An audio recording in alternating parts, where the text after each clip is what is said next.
for me. I got to plug in my laptop. I don't want it to die. Oh, yeah, that's good. All right, the attendees are piling in. Hello, everyone. Hi, welcome. Come in, everyone. We're happy to have you all. It's like when you're at home and you're opening your door, letting everyone come on in, put up your coat. Get comfortable. We're gonna have an awesome dialogue tonight, should I say? For some, it's tonight.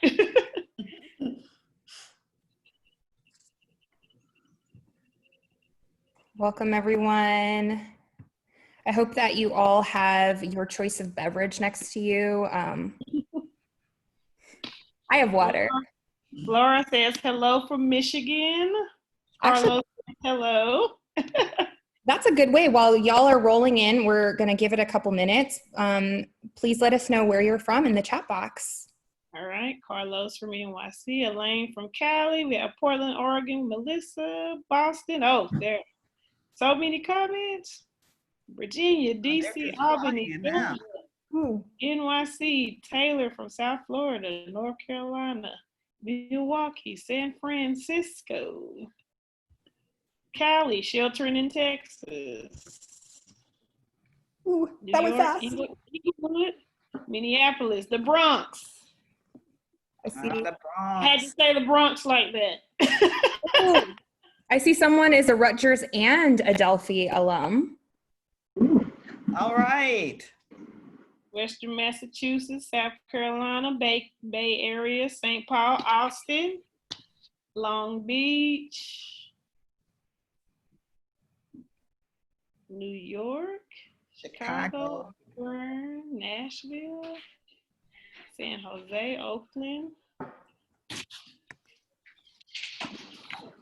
Phoenix.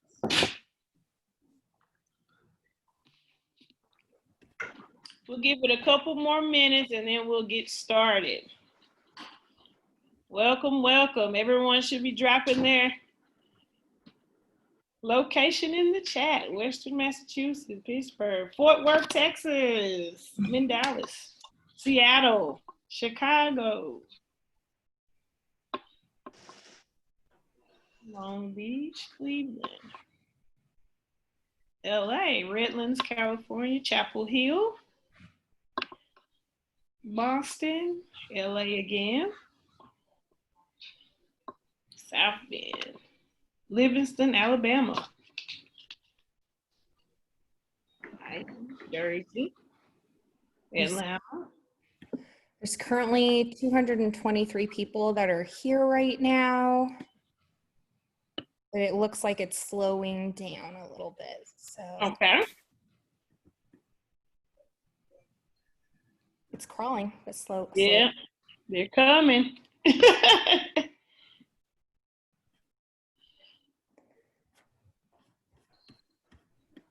Let's give it one more minute at 5:05 for those folks that are traveling on slow standard time. By a minute. That's me.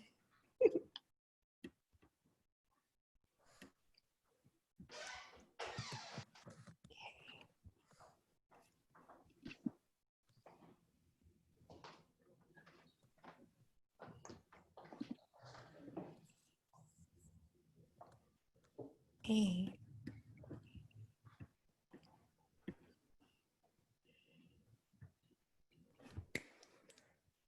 Are we ready? I think we are. Okay. Someone rose their hand already. We haven't even started yet. Getting excited there. Got one of these. Okay, so welcome everyone. There is this growing awareness to racism in the communication sciences and disorders academic programs and that impact on our profession and within society. Many of you have recently signed a petition that is urging ASHA, the CAA, and CAPCSD to amend current accreditation standards in order to address racism head on. So while changes to ASHA and accreditation standards takes a lot of time, the actions that were outlined in that petition can be presently enacted by departments now. So we'll be talking about this petition, what is current practice, what does it look like at the academia level for making change, what are some of those changes that we could be doing, and the role that each one of us, even those of us who are not in academia, can do to challenge for these systemic barriers and inequities and the effects of white supremacy that has on higher education within CSD. So let me introduce my co-host and co-moderator tonight. That is Tamala H. Close. She is the founder of SLP Private Practice in Color. She is a Dallas, Texas native who received her undergrad degree in CSD from the University of Houston and her graduate degree from the illustrious Southern University A&M Speech Language Pathology program. Upon graduation, she moved to Tallahassee, Florida, where she worked at a skilled nursing facility. And it was at the end of her skilled nursing facility tenure that she decided to go PRN in order to launch her own private practice. She then formed her private practice, Close to Perfection Speech Therapy Services, LLC, in May 2018. And it was because of the mentorship of two African-American SLP private practice owners' willingness to disseminate and share their knowledge that gave her the idea to found SLP Private Practice in Color Facebook group in order to provide a safe space for resources, networking, and mentorship for clinicians of color who decide to step out on faith and form their own practice. She has recently relocated back to Dallas, Texas, and formed Close to Perfection Therapy Services, PLLC, and is contracted with a charter locally to her. She urges us all to utilize our platforms and be a stepping stone and constant resource for each other. And she believes that there is undoubtedly enough space for all of us to grow and flourish as independent contractors and private practice owners. Let's grow together. Hello, everyone. I'm Tamala. I'm sorry my intro was so long, but thank you, Vivian. I would also like to introduce my co-host, Vivian TC.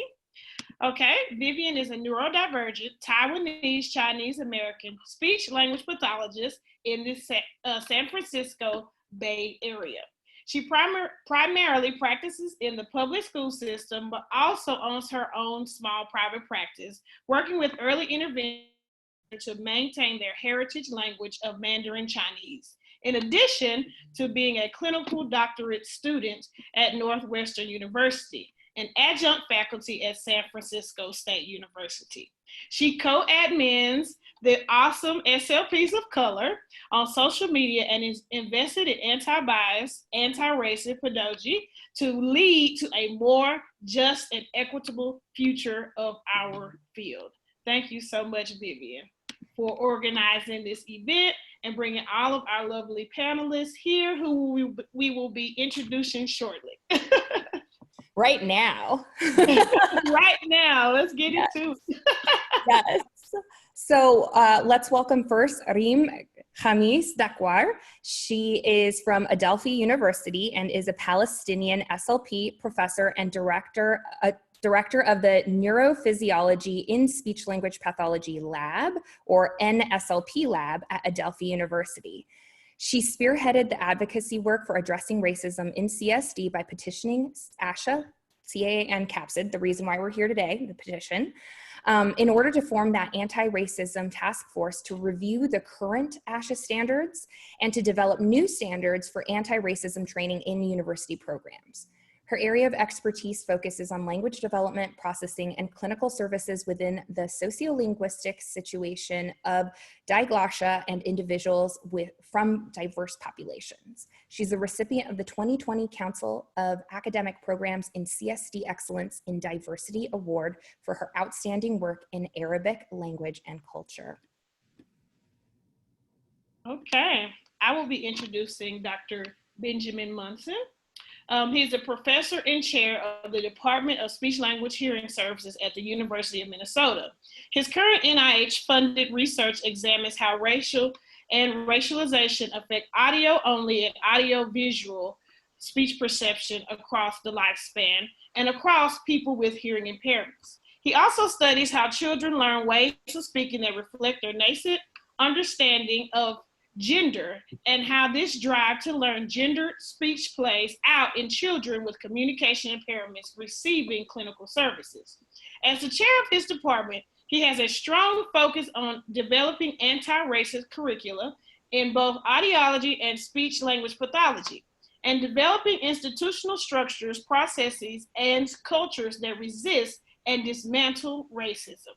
This is part of a lifelong drive that began in his elementary school studies in CAUS, Coalition for Action, Unity, and Social Equality, magnet school in Buffalo, New York, which was founded with the explicit mission of being anti-racist and which he attended from 1977 to 1984. He is a fellow of ASHA and the Acoustical Society of America. Welcome. Welcome to Munson. And next, welcome Dr. Valerie E. Johnson. She received her Bachelor of Science and Master of Science degrees in Speech Language Pathology from Florida State University, and then her PhD in Communication Sciences and Disorders from the University of Massachusetts. As a doctoral student at UMass, she worked with doctors Harry Seymour, Jill DeVilliers, Villiers, thank you. I knew I was going to mess up. And Tom Roper in the development of the Diagnostic Evaluation of Language Variation, or the DELV. The DELV is a diagnostic test designed to identify speech and language disorders and delays in children and limits assessment bias for speakers of non-mainstream varieties of English. Currently, Dr. Johnson is an assistant professor and the founding program director for the newly developed SLP program at Rutgers University in Newark, New Jersey. The program at Rutgers has a diversity-focused curriculum. Her current research examines language acquisition and its disorders in children who speak African American English, and developing assessments to reduce cultural and linguistic biases in language assessment. Welcome, Dr. Johnson. Welcome, Dr. Johnson. Okay, I will be introducing next Dr. Brandi L. Newkirk-Turner. She is an associate professor and chairperson in the Department of Communicative Disorders at Jackson State University, a historically Black university in Jackson, Mississippi. Her research examines multicultural issues that are relevant to speech language assessment of non-mainstream dialect speakers and best practices in preparing graduate students to serve culturally and linguistically diverse populations. She directs the Language and Literacy in Diverse Children Lab and is currently working on NSF-funded projects that examine variation and the grammar of Child African American English. She is the recipient of the American Speech Language Hearing Association Certificate of Recognition for special contributions in multicultural affairs. Welcome, Dr. Newkirk-Turner. Dr. Ramonda Horton is an associate professor of speech language pathology at Midwestern University in Downers Grove, Illinois. Her research and teaching interests focus on multicultural training and education and language development in African American children. She has published works on multicultural teaching and training in CSD. Dr. Horton's endeavors in multicultural teaching and training in CSD are guided by her own experiences as a first-generation student and faculty of color in the discipline, and the desire to train students who can go out into the field without reproducing further harm and inequity in the communities of color served by our profession. Her vision for and work in multicultural teaching and training are made possible thanks to the historical and current efforts of scholars within the discipline.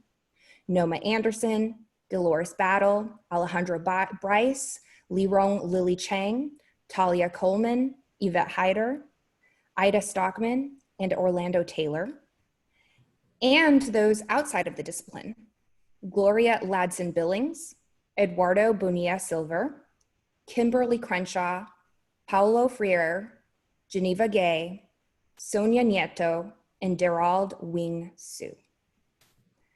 Welcome, Dr. Horton. Dr. Horton. Okay, I will be introducing Dr. Yvette Hyder. She is an ASHA Fellow and Professor of Speech, Language, and Hearing Sciences and has expertise in culturally responsive and globally sustainable practices. She has served in leadership positions in national and international SLP organizations. Her research, teaching, and clinical concentrations are in social pragmatic communication with children who have histories of maltreatment and prenatal alcohol exposure, and with children who speak African American English. In 2019, Dr. Hyder published a co-authored textbook with Plural Publishing titled Culturally Responsive Practices in Speech, Language, and Hearing Sciences. We all need to get that book. Welcome, Dr. Hyder. And last but not least, Dr. Maria L. Munoz is a professor in communication sciences and disorders at the University of Redlands. She obtained her PhD at the University of Texas, Austin as a participant in the Multicultural Leadership Development Training Program. Dr. Munoz teaches, conducts research, and publishes in areas related to multicultural issues in speech language pathology and acquired neurological impairments in speech, language, and cognition. Her particular area of expertise is acquired aphasia in monolingual and bilingual Spanish speakers. Welcome, Dr. Munoz.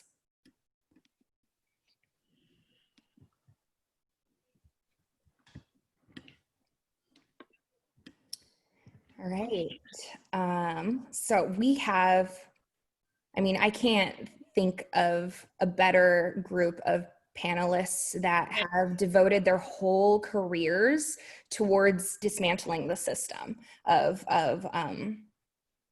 oppression. So thank you all for being here. We're so lucky to have each and every single one of you panelists here willing to share your knowledge, your expertise, and combined with all 7 of you, all the years and decades of work that you've done in order to guide our field forward. Thank you so much. Thank you. You are inspirational. Okay, so actually, Reem, can you give us some background on this petition? So we're here because of this petition that you spearheaded. How did this come to be? Why are we here tonight? I think we're not here only because of the petition, but because of the shared vision that we all have. And I just happened to be spearheading a call that it resonated with so many, and I'm happy to be part of this.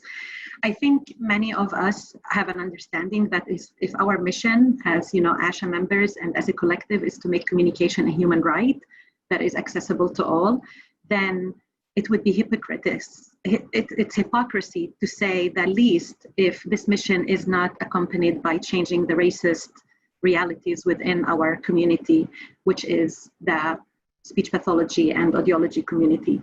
The petition was really fueled by anger and despair, mainly, that we felt after ASHA's meeting that was held to address the calls for its racist disconnect after the murder of George Floyd and the message that was sent.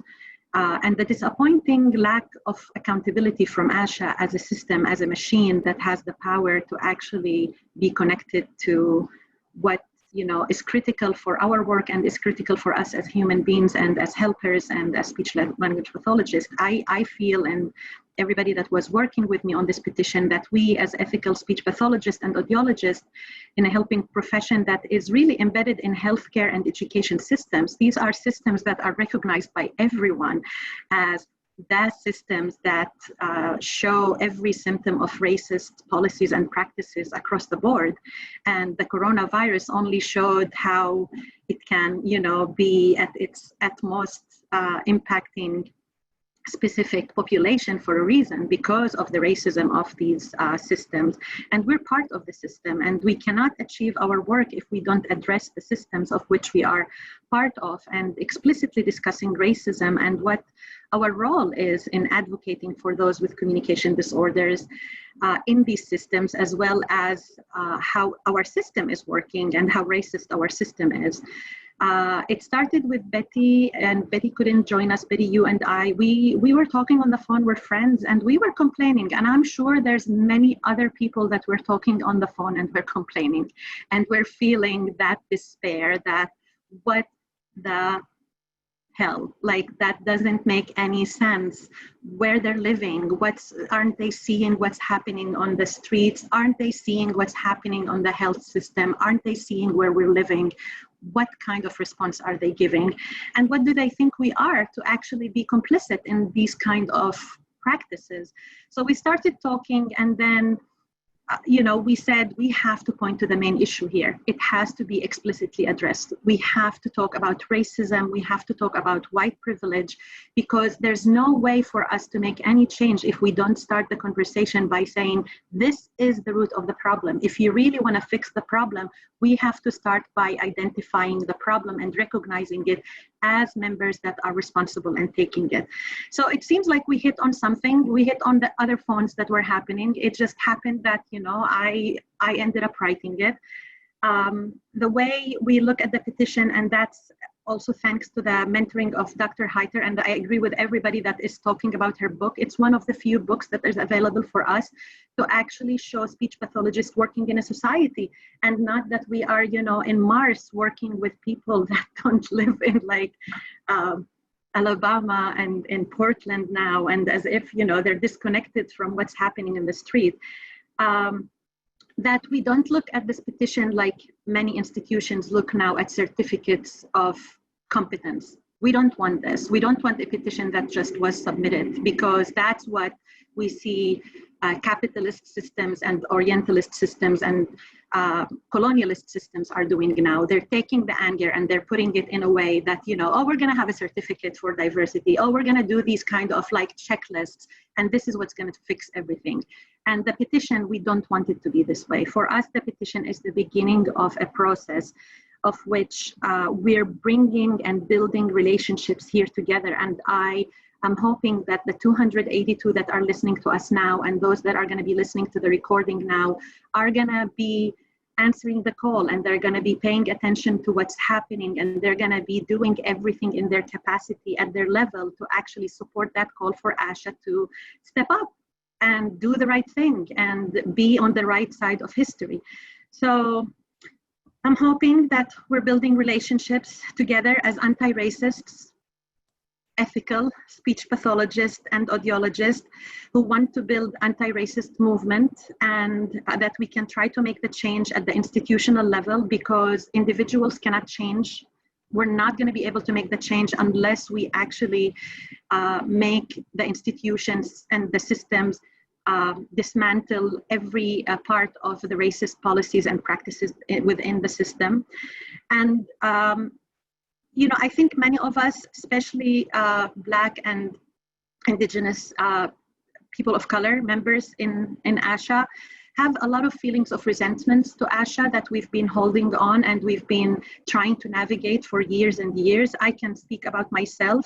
I feel that they use us as commodities. We're just for the pictures. We're just for that checklist, that there was something about Arabic, there was something about that, there was something about that, but not really about commitment, about values, and seeing it as something that we're all committed for and we're all learning from it. And from strength perspective, that seeing the strength that we're bringing to ASHA, because towards the end, what we're bringing is what's going to make our profession a better profession and our community a proud community. I cannot say I am a proud community member of ASHA, and I wish I can. And I can tell you, every time I went to ASHA conventions, I just wanted to leave. It felt so not fitting for me. And in college, the same. You're always reminded that you're not fit.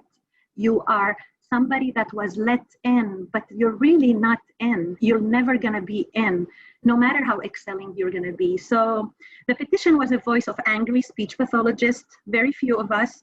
There should have been more, and we should have included more of those who were already active in the domain. But it was a call that was coming out of despair, and we wanted to get it out very fast because we rushed to get it before the CAA meeting.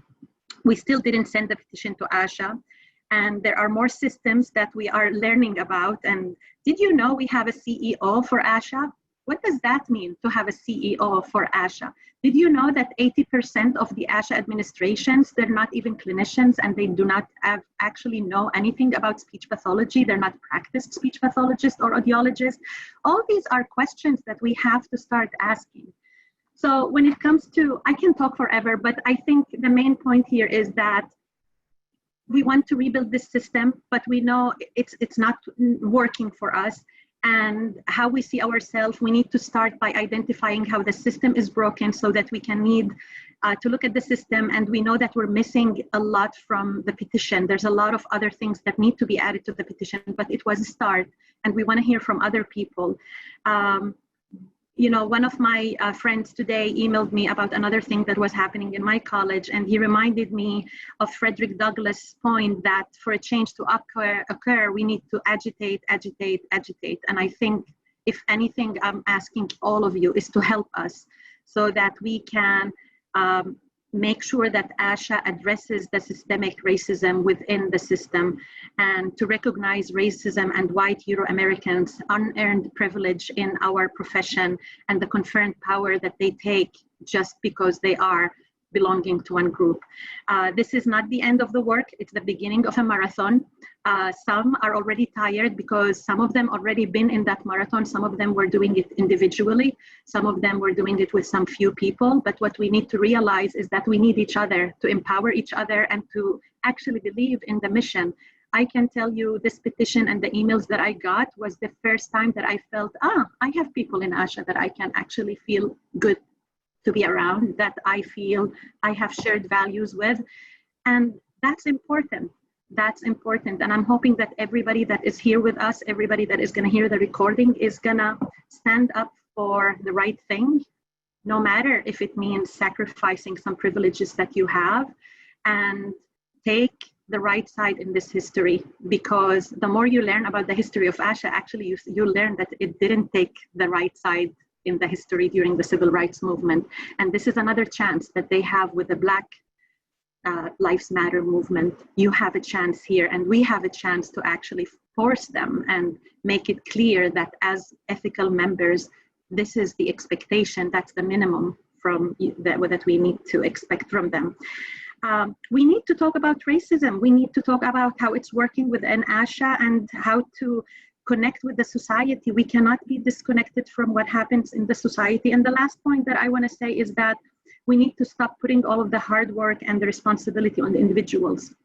We cannot do that. Confronting barriers cannot be on individuals. We cannot turn it all the time on individuals. And what I'm seeing now is a lot of ASHA meetings where individuals have to show their hardship, have to share their experiences so the white privileged can actually understand the situation. Do you know how draining it is?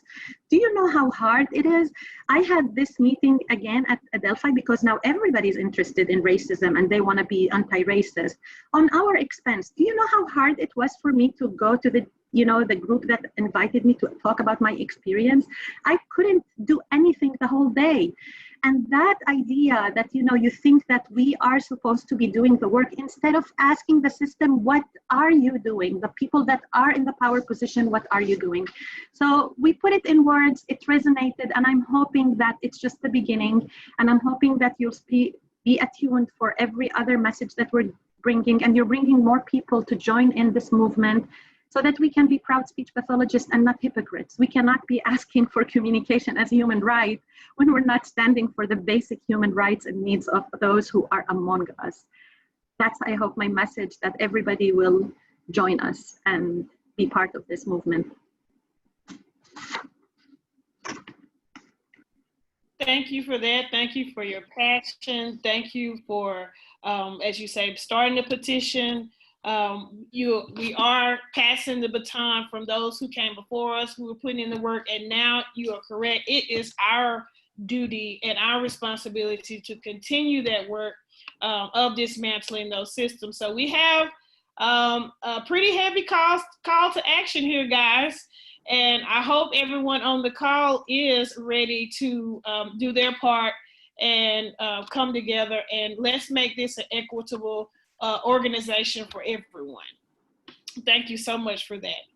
Okay, so we will go on into our next question. Dr. Hyder, this is for you. What is the CAA, CAPCSD, and ASHA's role in regards to university programs? So there are two governing bodies, the CAA, which is the Council on Academic Accreditation, remember that word, accreditation, and then the Council on Council for Clinical Certification. So they're sort of autonomous. They're sort of separated from ASHA, but ASHA members make up the membership of those two councils. And so the Council on Academic Accreditation establishes accreditation standards. And so it develops a list of competencies that the students need to acquire. These is the core knowledge and skills, the CASA, that students need to acquire. So that's developed by the CAA. Members of the CAA are not in academic settings, but they are members of usually of ASHA, or they have they're in clinical settings. And so they focus on accreditation. The CFCC, which is the Council for Clinical Certification, they are the national certification body. So they certify individuals who have graduated from accredited institutions. And you can't be certified in the United States unless you graduate from an accredited institution, or an institution that is working on accreditation or working toward accreditation. And so those are those two bodies. And so when we're thinking about needing change at, the ASHA needs to change, or the CAA needs to change, if you're thinking about something that's systemic, is looking at what are those accreditation standards, what are those certification standards, because that's policy, and how does that need to change to be more humane or more equitable? Thank you, Dr. Hyder. You're welcome. I think that was an awesome and very clear definition for everyone, and I think we have a better understanding of what those two entities do as far as when it comes to it. I think it's helpful for those of us out in the field who are not involved with faculty to really understand how everything works. What are the rules? What are the regulations? Because the power and the majority of labor and the majority of anger and the majority of movement is at the clinician and student level, not at the faculty level. But if they don't know how the structure works, then we don't know who to write to or who to talk to. So in your opening statement, you mentioned that, I'm sorry, I forgot that point. But what I wanted to say is that the CAA says to the universities what standards and competencies the students need to have, right?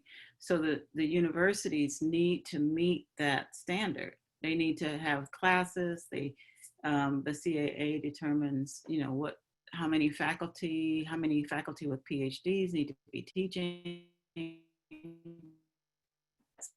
So the universities need to meet those standards and that accreditation requirements, but they can certainly do more, right? They have to meet that, but they can also do more. Although universities may not have the resources, sometimes it might be the will to do more, or do beyond that. But they have to meet those standards in order to keep their accreditation, and that is, revisited or reviewed every so many years. I want to say 6. 10 years. 6? I think it's 6. Yeah. Okay. Oh, Dr. Brandi is saying 8. Yeah, we've all got different numbers. Thank you. It Yeah, better so be 8 because we programs- just did ours and I don't want to go back for Yeah. another 8 years. Well, that's good every to know. 8 years. But Okay. programs have to respond to the standards every year in an annual report.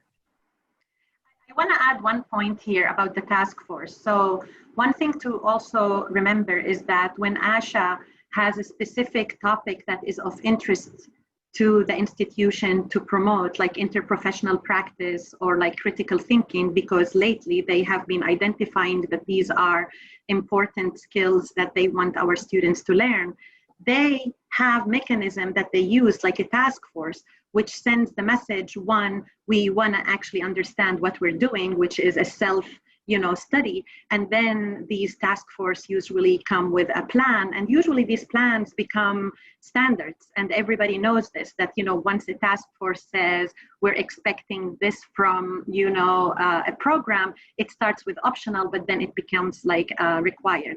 The only place that you see nothing that was started optional turned into required is diversity.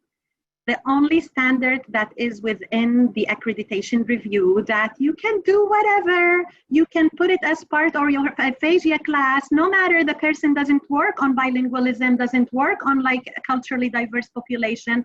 If they say they do it, then it's okay. So it's really important to understand that there's no willingness from ASHA to actually do the actions to show that they are really taking seriously racism within the curriculum and what we're doing as speech pathologists who are in the third whitest profession in the US to actually train the students who we know are not a good match to work with bilingual and culturally diverse population and Black and Indigenous kids of color and their families. We have to keep in mind too that organizations or big systems do not change, usually do not wake up and say, I want to be more humane. I want to be a better organization. That it takes force, and that force can be in lots of different ways. Often you can have people who, like if you're part of an organization or institution, you can leave, right? You can leave. We don't have that option because the only way we can get our C's and get accredited is through ASHA at the moment, right? But there needs to be, every institution has a weak link that groups of people that this force from the ground up needs to tap into, that forces their hand to sit up and pay attention. We had a question in the chat about the standards. Someone asked, are those standards made public to students? I think they're all on the CAA website, aren't they? Yes, they are. You go to the ASHA website and just put in CAA, they'll come up. In principle, we are supposed to have for each of the courses that we teach that meet CAA standards and CFCC standards, we're supposed to have them on our syllabi. So across the breadth of their program, students ought to see all of them because that's one of the ways that students meet the accreditation or meet the requirements of the two bodies. I think it's important for them to know that there is a difference between the CASA, which the students are familiar with, that lists their competencies and what they're supposed to be learning. And technically, there's nothing specific about diversity because the assumption is that it's everywhere, not any particular thing, which is a whole different conversation. But then there's the CAA standards, which are what the program should be doing. And I think Nidhi put in the chat that there's really nothing about diversity in those, like you were saying. So, they'll tell us that we're not perfectly HIPAA compliant, or they'll tell us that we have old tests, but at no point is anybody asking the question, are you adequately training your students to work in a diverse community? So I think, ASHA is made up of people, and it's the people of the room pushing their own agenda that get certain things mandated, like dysphagia. When I was a master's student, we didn't do dysphagia. Somebody decided that was something we wanted to do, we should do, and they championed that, and it became part of what we do. Given the lack of diversity in our field, there's very rarely enough people or even one person in a room championing diversity issues, and that's a big part of the problem. Thank you. So people have also shared the link to those standards within the chat. So anyone who wanted to access that and see that for themselves can access using one of those links. Okay, well, we are on a roll, so we will continue to keep the topic discussion going. I believe now we will have a poll to our attendees. Vivian, am I correct? Yes, let's jump into the poll to get some background information on all 280 of you that are here tonight, as well as the panelists. We've got a couple questions to ask you, and then we'll jump right back in to having the panelists ask some questions too. Okay, awesome. Okay, so our first poll is there for you guys to vote. And the polls are anonymous, so you vote how, you know, have your honest response there. So do you think the population of students in today's graduate programs are racially and ethnically diverse?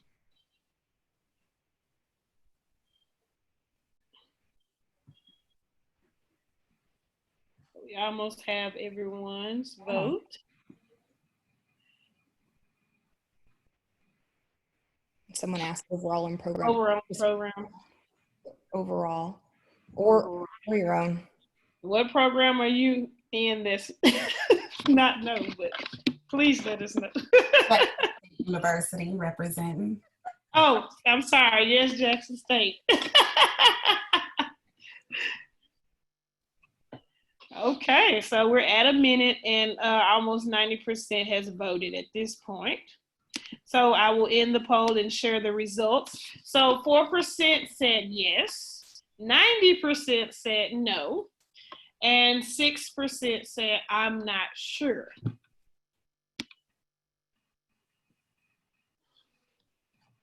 Someone said, a couple said, our program is diverse, but I don't know about the others around the country. Maybe it's Jackson State student.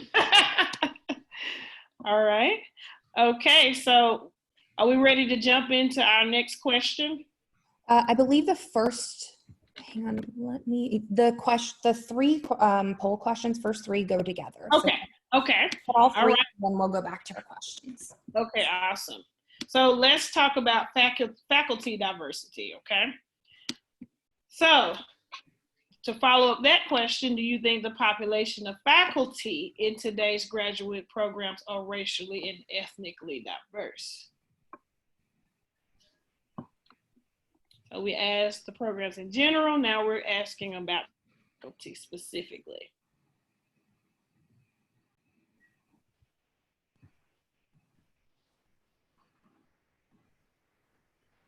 The attendees are quick.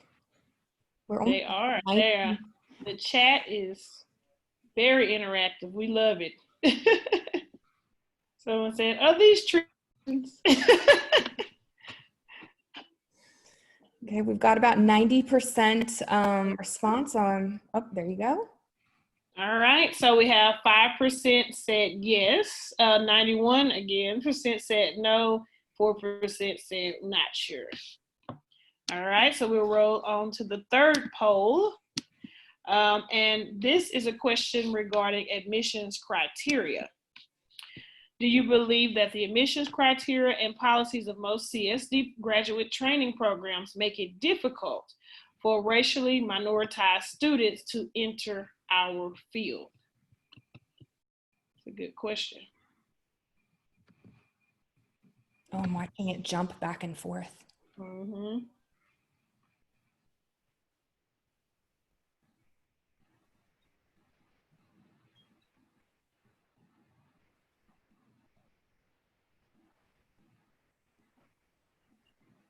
And Viv and I kind of tell why we kind of separated African-American students from the minoritized populations. Okay, we have 90% voted at this point, so we'll end that poll.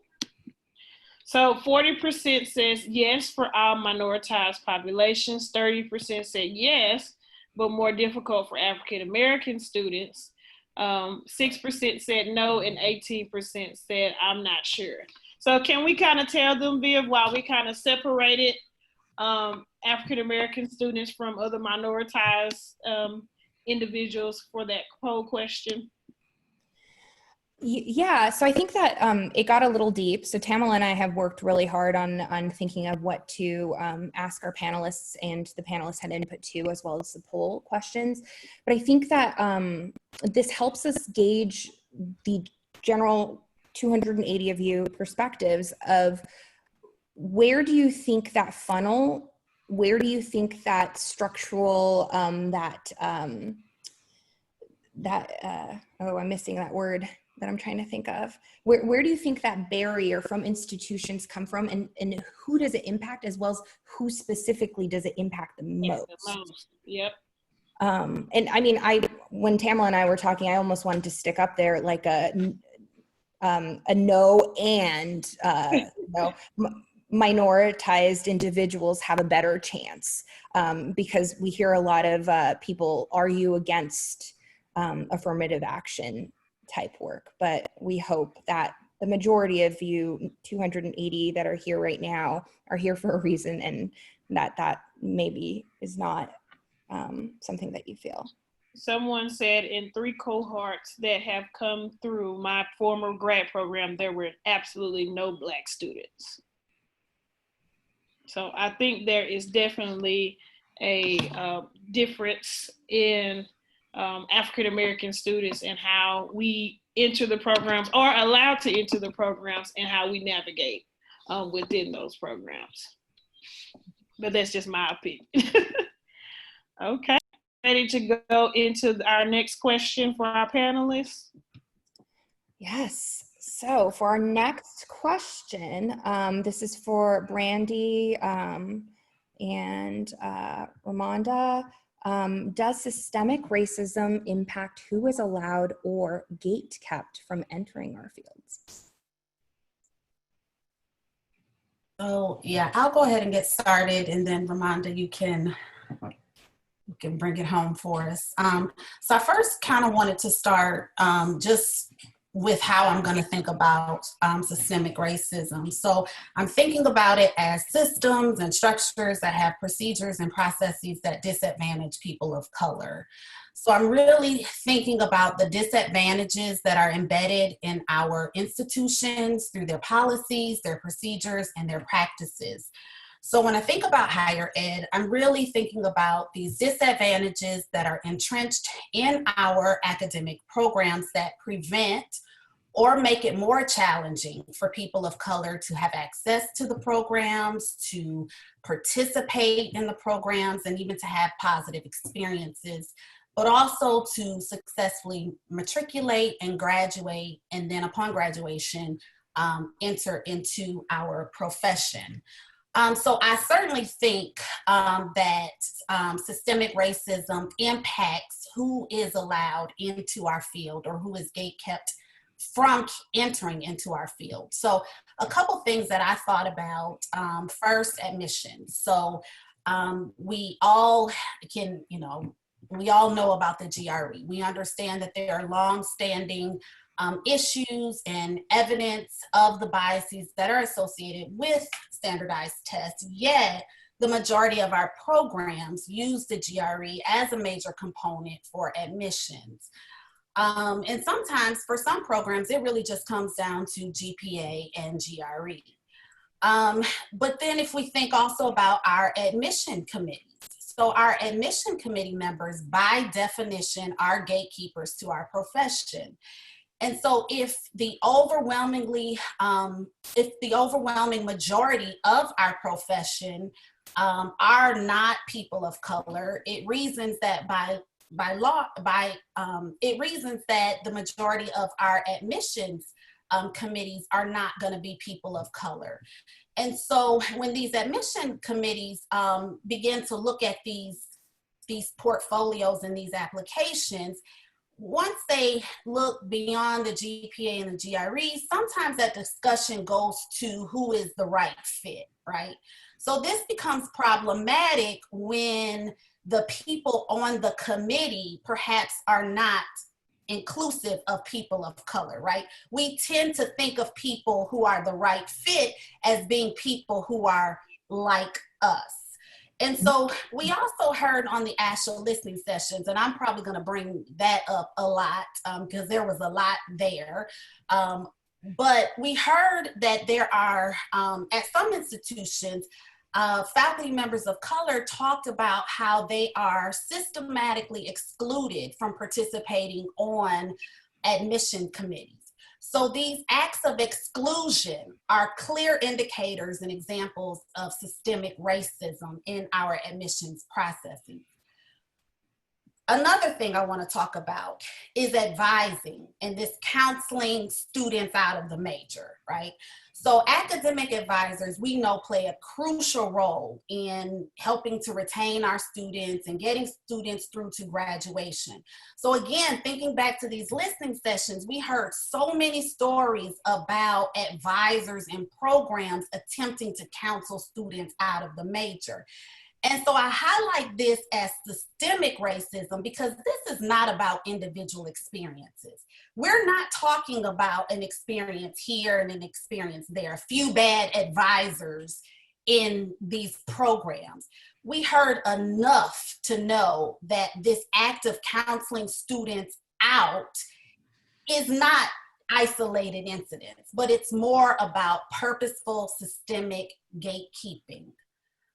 We've talked a little bit about our curriculum, and when we think about our curriculum and when we think about what the CAA tells us, when they give us guidance about what we should be teaching in our programs, we have to understand that this really, in our curricula, really reflects our values and what we see as important as a profession.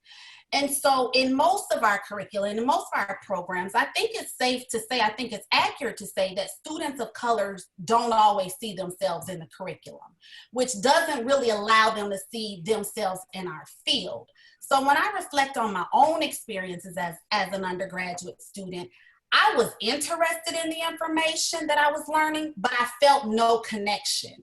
And so it wasn't until I enrolled into a multicultural course with the high honor of being taught by the Ida J. Stockman, who, and of course she values diversity, that I began to see a place for myself in this field. And so a lot of students don't get that. Instead, programs infuse diversity into the curriculum.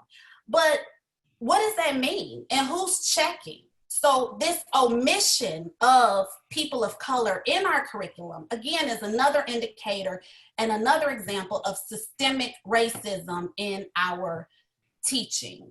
I also want to talk about opportunities. So when we think about our graduate programs, we have our courses, and then we have our clinical work, and our clinical coordinators and directors. They have important roles because these are the ones that assign our students to different places and give them opportunities.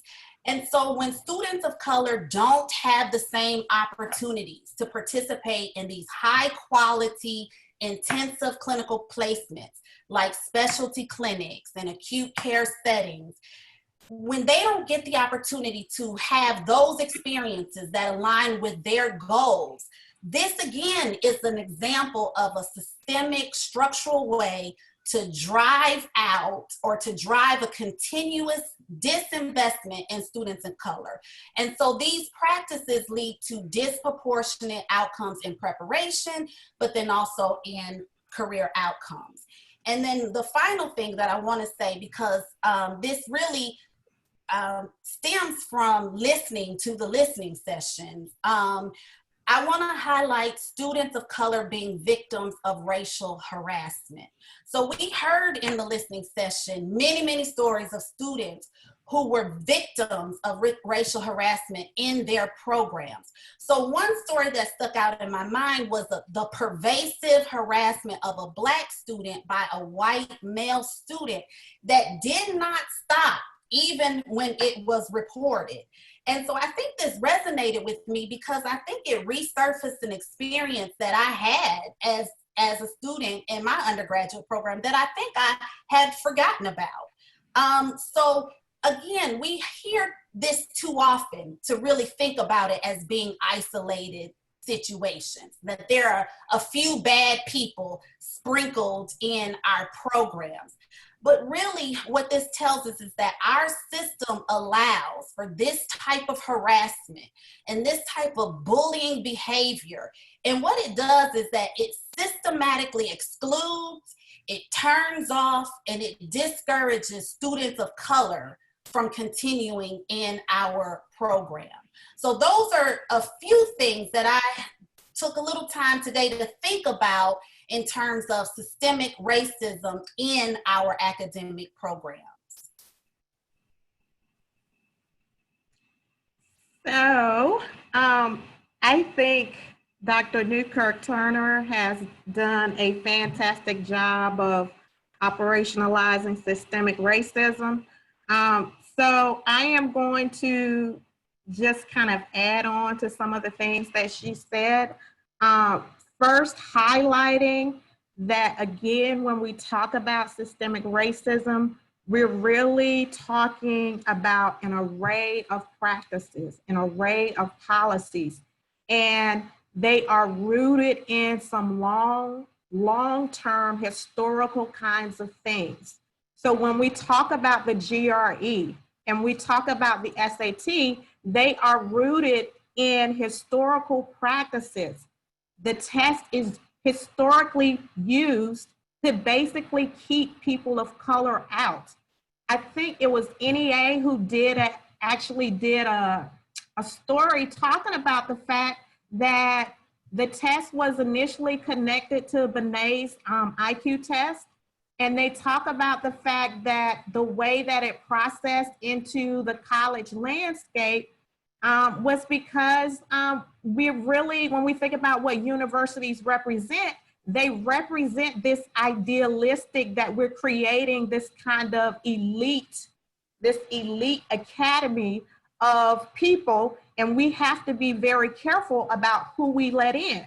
And so if we are still using practices that are linked to historical documentation noting that this is a practice that's used to keep people in and people out, why are we still using it? Additionally, we know that when we look at SAT, when we look at GRE, that these have nothing to do with learned knowledge. That has been documented. Why are we still using that? And when you bring this up to your admissions committee about why GRE plays such a big role in admissions policies, the answer that you get is that it predicts praxis scores. Well, guess what? In education, they have realized that just because someone has a high praxis score does not make them a quality teacher. Praxis scores do not predict quality teachers.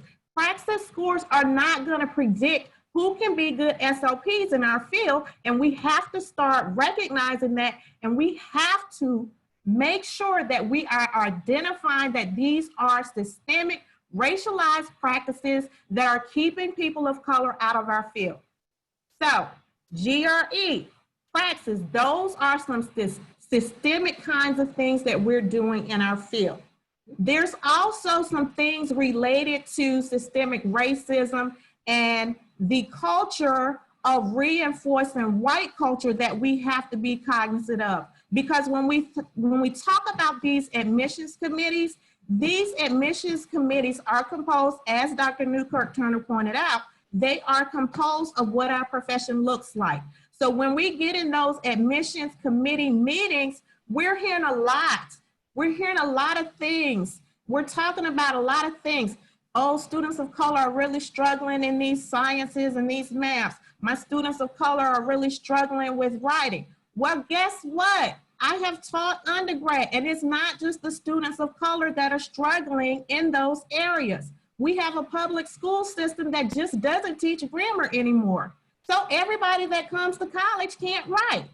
And so when I hear those kinds of things, and when I've heard those kinds of things, and I get frustrated. And these are the kinds of things that we talk about, and we continue to kind of allow to kind of happen within the context of the process.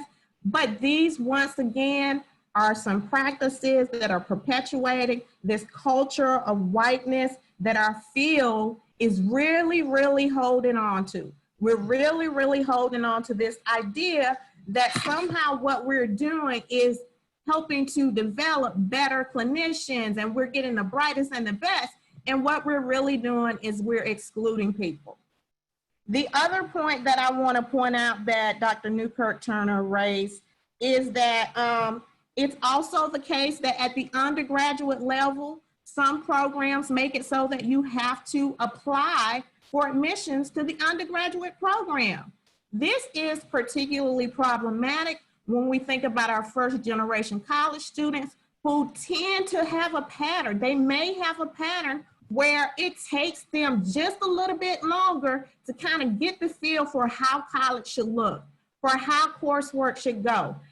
And by the time they get to their junior year, they've got it.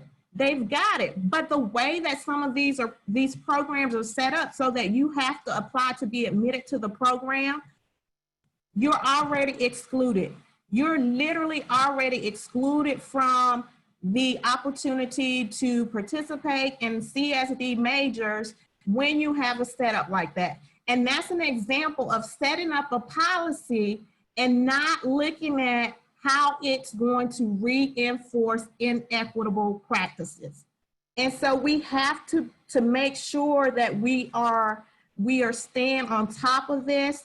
One of the things that we talk about, what does it mean to be anti-racist? We're talking about this tonight, what it means to be anti-racist. And I think Kendi talks about this. There's no either or in between when we talk about this. What it means to be anti-racist is that when we set up policies and practices, these policies and practices are designed to dismantle the systems that we know reproduce inequity. There's no either or. If a policy does not do that, if a practice does not do that, then we are maintaining status quo. And so we have to stop. We have to stop doing those kinds of things. And in the multicultural literature, in the diversity literature, we talk about putting an equity-focused lens on the development of the policies, on the development of the practices that we come up with.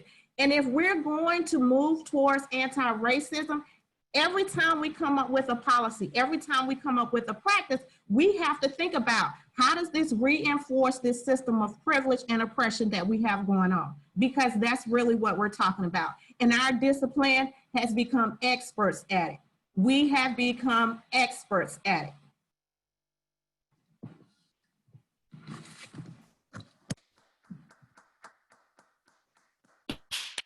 Thank you. Again, this is some heavy information that a lot of us already know or already knew, but just to hear it, again, and to know that these things are in place, people know they're in place and nothing has been done should all the more give us the drive to enact this task force. I wanted to see, Viv, is it okay if we have one of our questions that is at the top? We have 8 votes. Can I add just one point about the admission? That there's a new development that I think we all should be aware of. There's a new development where there are talks about, how to assess non-cognitive skills and to ask students to send videos instead of just examining them based on their numbers. And I think it's very, very dangerous. My friend is a lawyer, and at one point she told me she's a left-handed, and at one point she noticed that 90% of her team was left-handed. This is how implicit bias works. You're not aware of it. And the fact that now they're adding these videos where Black, Indigenous students of color are asked to show how they talk and are asked to show how they look, as long as we don't have the real work on anti-racism within the system, this is another way to gatekeep that system. And we have to be very careful about it, and we have to speak up about it, because it's presented as if this is the new way to actually be fair. It's not. It's not, because we're not ready for doing any of this work as faculty admission, and all of that what was presented has to be put in that context. You can't take it out of the context of who we are that are doing the review and what kind of system we are. Thank you for that. Everyone in the comments is saying, yes, those videos are just as problematic. So we have a question from Judy Chang, and the question has been upvoted.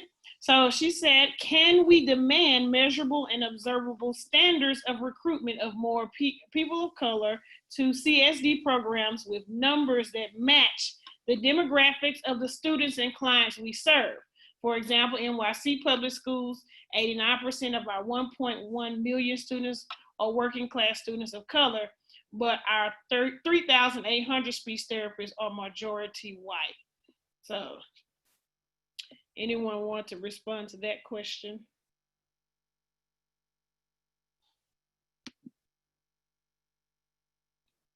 I can go first.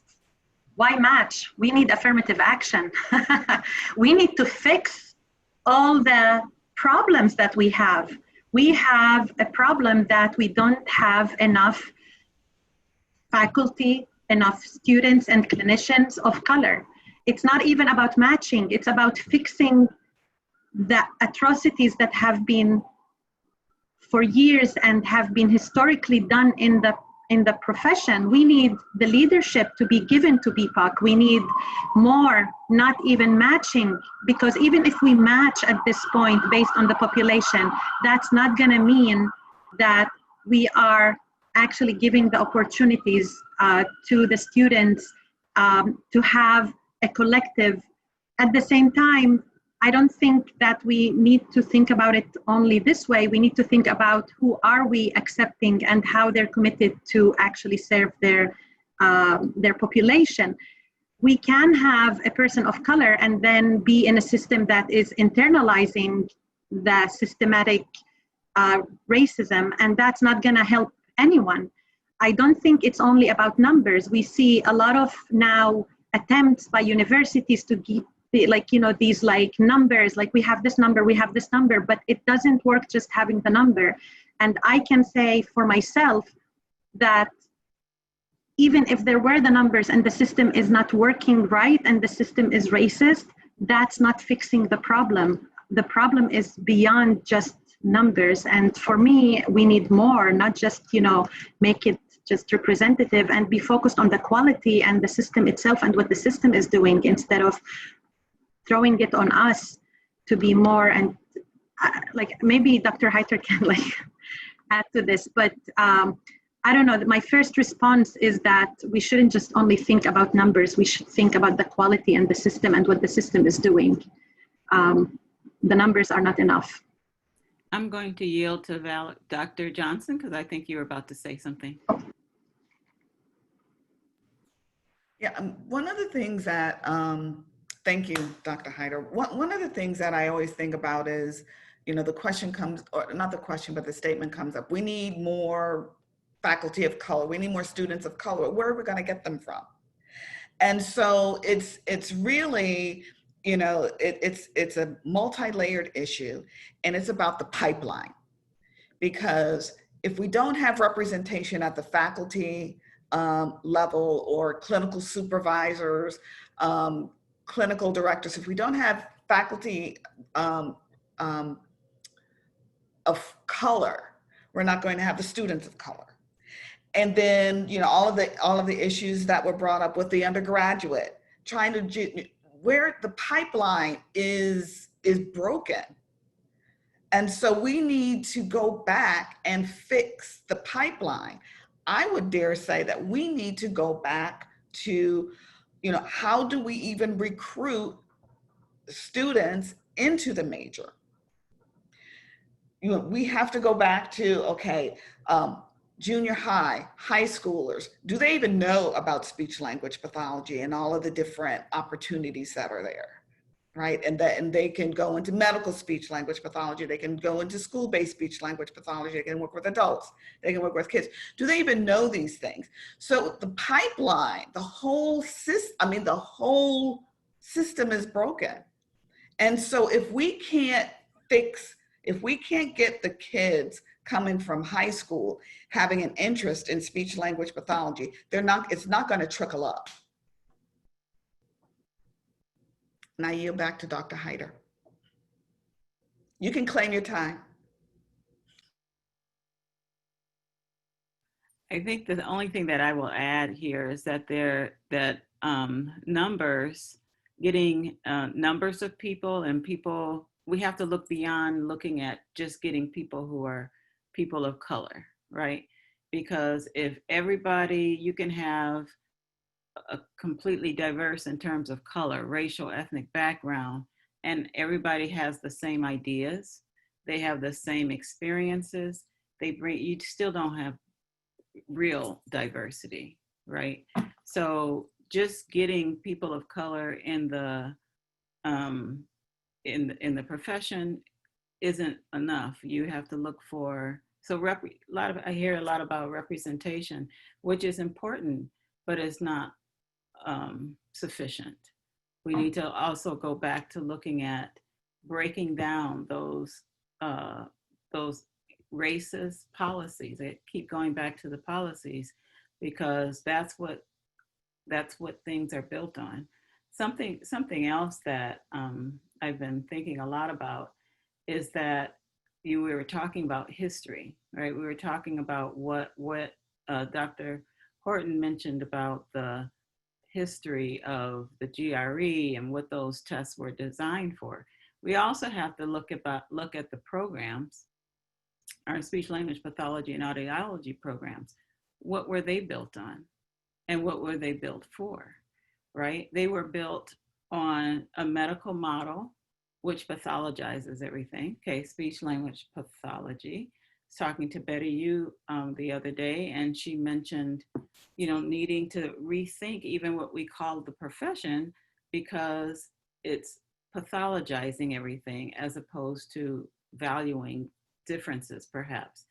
And then in terms of this, it's built on this medical model, but it's also heavily steeped in a social theory called positivism, which we all know, right? Positivism is what birthed behavioral therapy, and things need to be visible in order to be valuable or to measure. That you can measure. It has this false sense that knowledge is objective, but we all know that that's not accurate.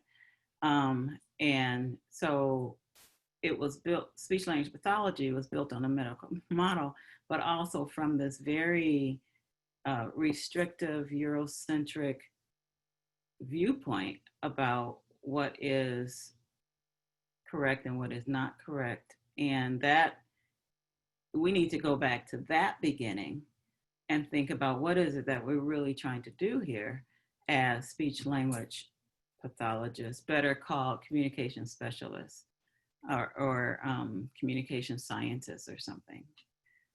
So, going back to that history, I think is very important.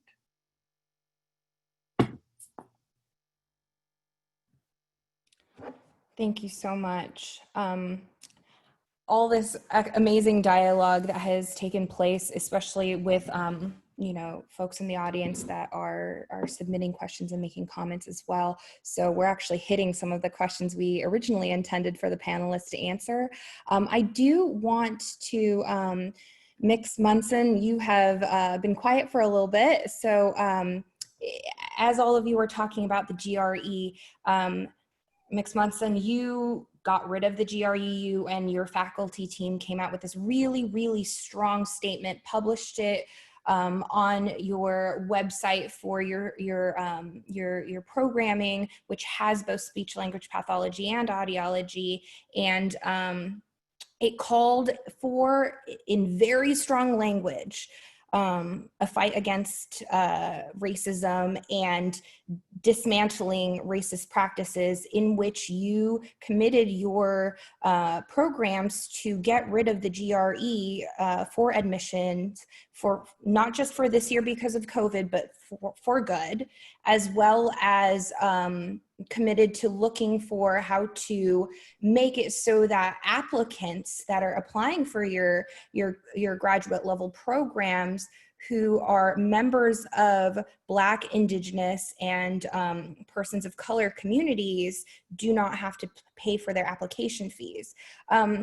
I know that I was asked by somebody that I was having conversation with, trying to pressure them into doing something similar, or, you know, bring up this type of dialogue, was how did you get that done? Well, we got it done we're in an exceptional position in the country right now because it was figuratively and in some cases almost literally on our doorstep, where a member of the force that is ostensibly, which is funded by our tax dollars ostensibly to protect us, murdered one of our citizens in broad daylight in front of a group of teenagers. And it wasn't the first time. We'd also had Philando Castile a couple of years ago as well, where the situation was in broad daylight and Facebook Live. And it was, you know, the local BIPOC communities were absolutely unwavering in their response to that. And there was just a great deal of energy on campus for this to be a time for people to take bold moves. And I think in part we were emboldened by the fact that our university president, Joan Gable, dissociated the university from the Minneapolis Police Department. And after that, we realized that it was time to do something differently, to not just sit back and give the academic equivalent of thoughts and prayers, but actually to do a couple of really meaningful things in the short term. But just as importantly as that, to set some processes, to get some processes rolling that would make for a longer term change. So it was also around this time that a group of our alumni contacted us and were similarly excited. And so it was just a concordance of, it was just there was a lot of excitement together.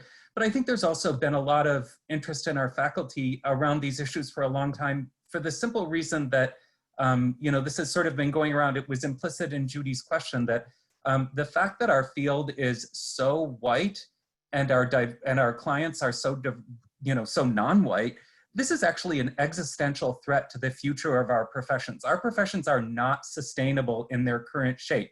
We will fail. We will crash and burn as professions. We will end.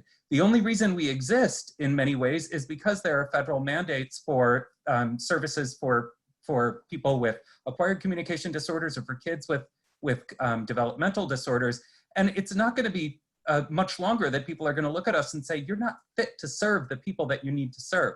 And so for our department, it's a matter of our survival. I think it's also a matter of just, it's a matter of our survival as a discipline. And we were faced with the reality that the BIPOC people in this room face every single day when we saw George Floyd be brutally murdered in broad daylight.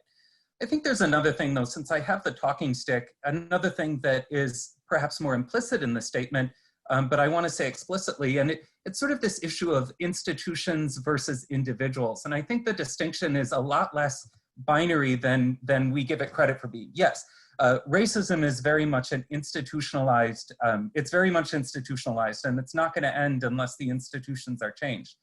But people who are socialized in racist institutions are guilty of racism. I'm a racist. It's being taped, clip that out, put it on the web. It's true, I'm a racist. How am I a racist? I'm a racist for being a faculty member for 20 years in a department and being on admissions for 5 or 6 of those years and being okay with the fact that our incoming cohorts of students had 1 or 2 non-white students at most.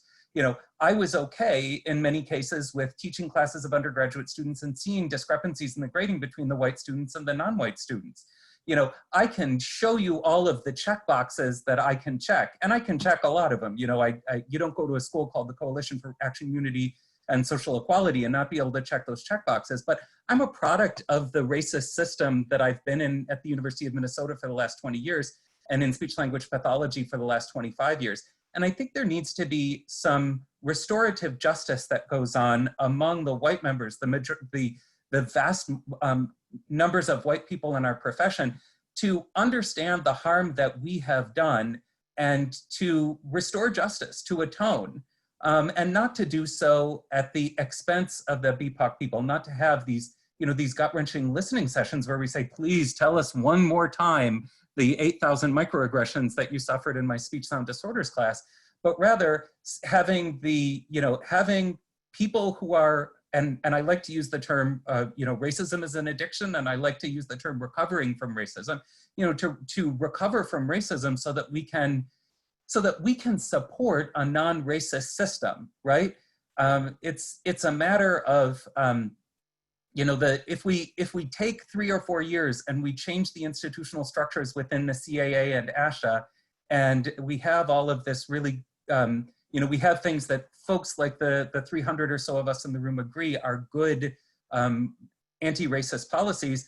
People who were socialized in that system are going to regress to their old behaviors sooner rather than later. So I think, one of the questions that was on the list of the questions, the Google document that the 7 of us and our 2 moderators have been circulating for the last couple of days is, what can non-BIPOC people do to support this? And I think one of the ways that we can support this is to see that, to give up the talking stick, which is one of the reasons why I've been intentionally quiet here today.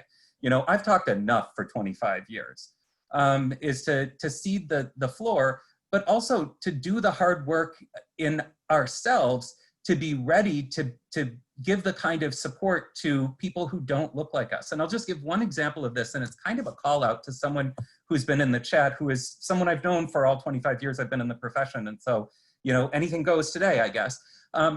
Simply saying, oh, it's so hard because we don't get great undergraduate applicants. Well, you know what? Then you find a different way to evaluate your applicants. And when there's an applicant that has the non-cognitive skills, as the holistic admissions folks say, that are right for our profession, you bring them in and you say, okay, so here's my active restorative justice. I'm going to do the work so that this person can be the best person that they can be, right? You don't just say like, oh, it's somebody else's fault, because this is the very same thing. You say it to the undergraduate people and they say, oh, we're not getting it from high school. And the high school people say, oh, it's all the middle school. And middle school say it's elementary school. And the elementary school people say it's their parents. And then, it's all, oh, and by the age 3, everything is, uh-oh. Did you lose me?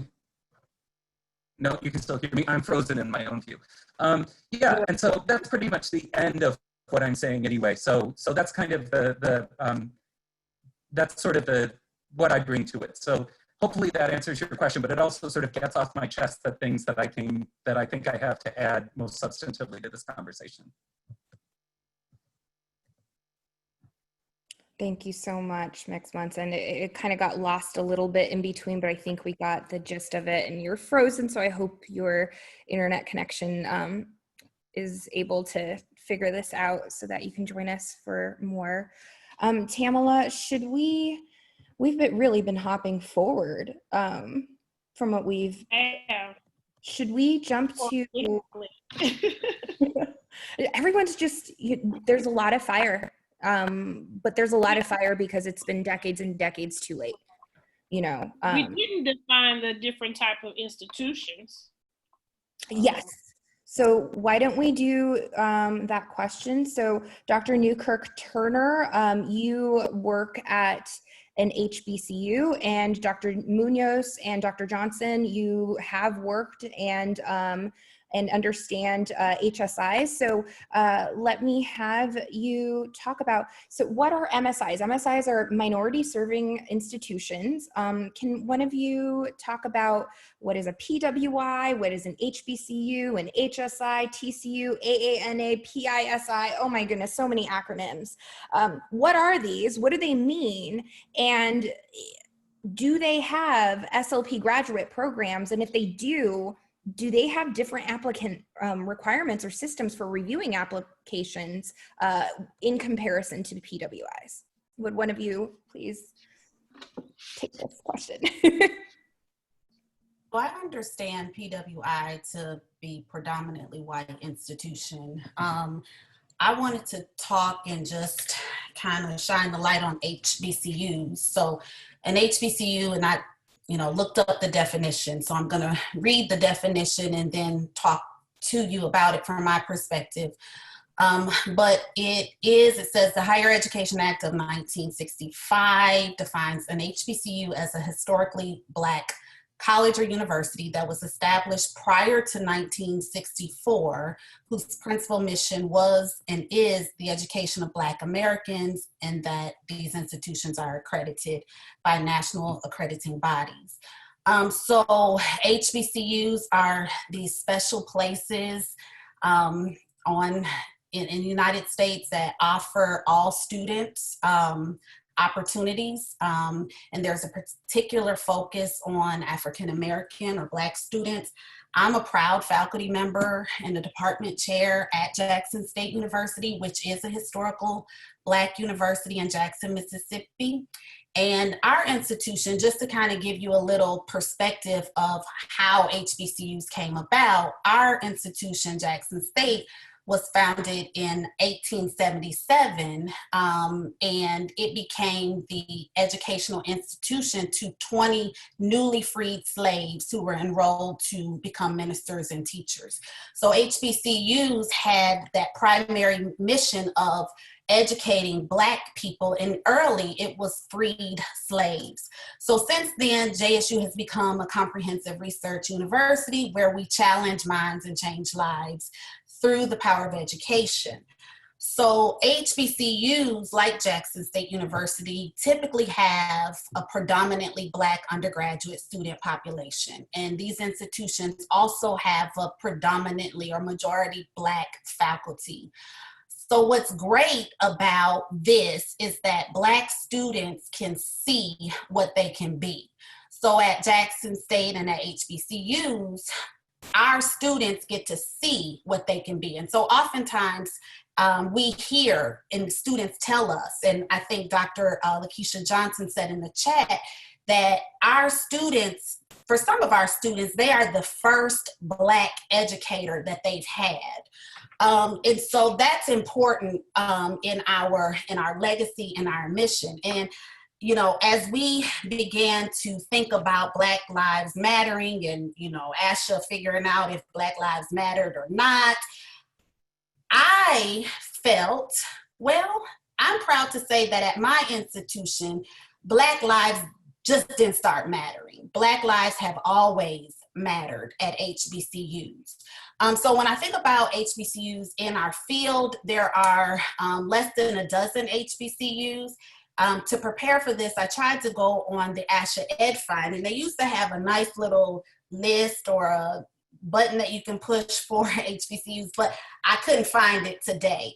So I did email them, and if ASHA's listening, you need to put that back up, because I think students need to be able to quickly identify HBCUs and other minority serving institutions. But there are about 10, less than a dozen HBCUs that have accredited graduate programs in speech language pathology.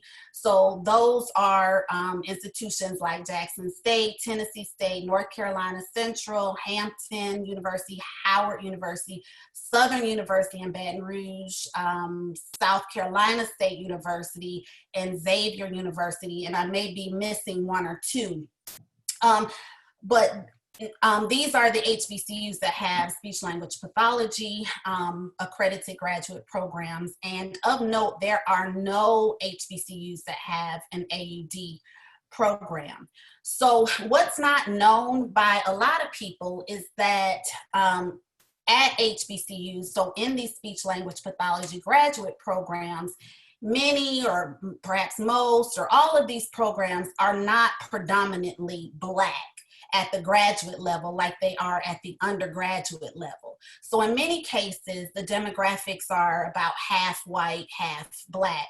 And what I really need to argue and assert today is that HBCUs are attractive to many students because these institutions situate academic excellence within an appreciation and a value of diversity and social justice.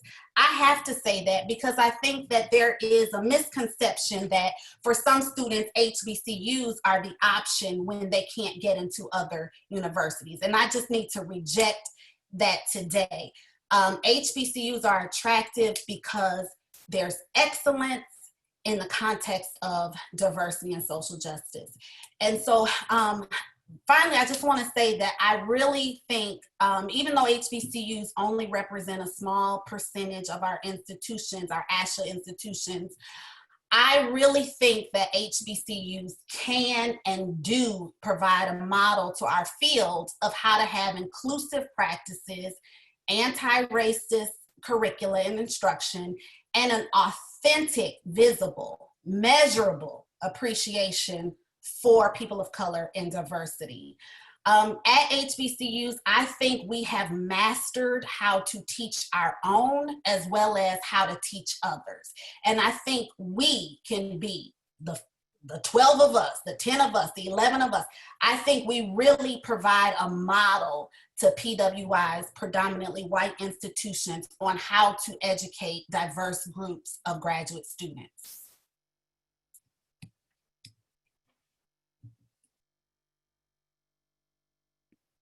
Thank you, Dr.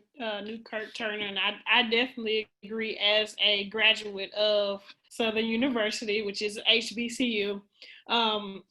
The curriculum that we had it didn't infuse diversity. We had classes that were completely dedicated to social linguistics and diversity. And it was surprising for me to find out that other universities didn't offer this. So I definitely do agree that they can definitely be that model.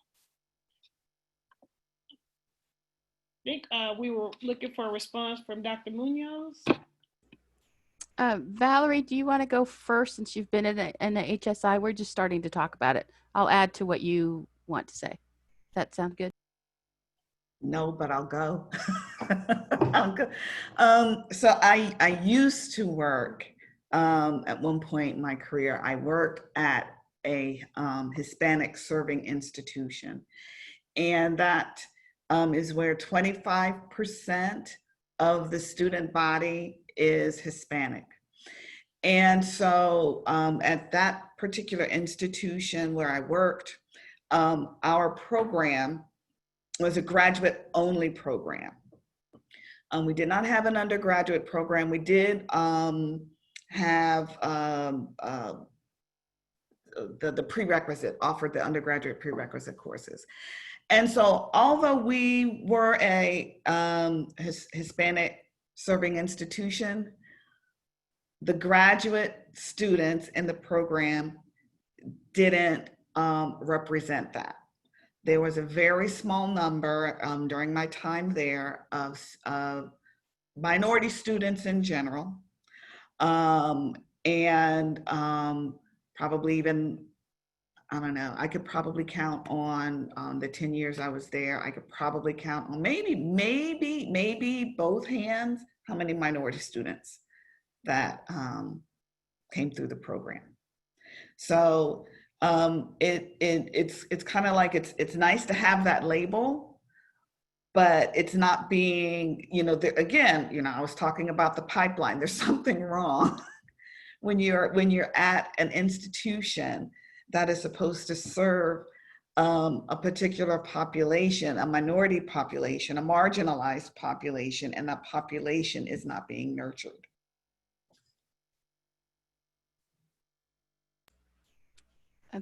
Thank you, Valerie. I'll add some things.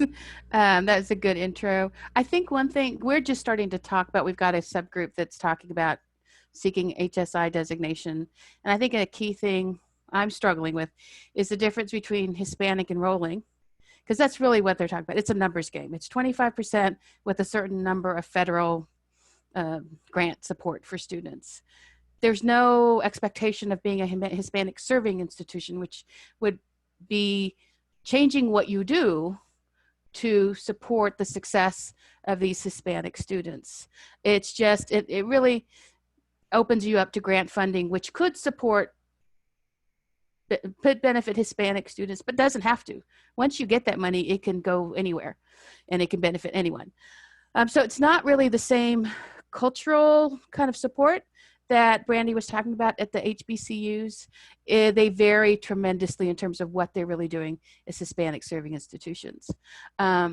just like people could be minoritized, institutions are minoritized. There is very much stigmas against HBCUs and HSIs and these other high minority population schools. Not because they're not doing a good job, but the perception of predominantly white institutions is they can't do a good job because they are predominantly people of color.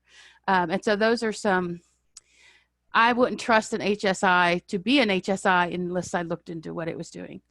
I think someone raised the question of admissions. I think the one thing where I have benefited in terms of admitting students of color is running bilingual programs, because I have fought the fight in admissions committee meetings about the GRE and not gotten anywhere.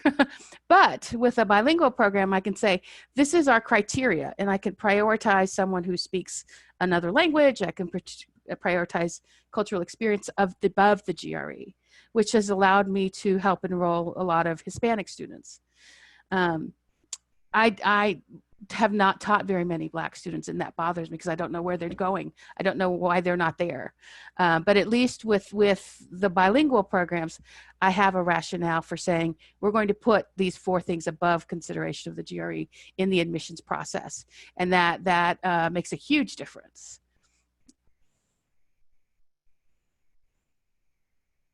I think that's it. Thank you so much, Dr. Newkirk-Turner, Dr. Johnson, and Dr. Munoz for sharing that.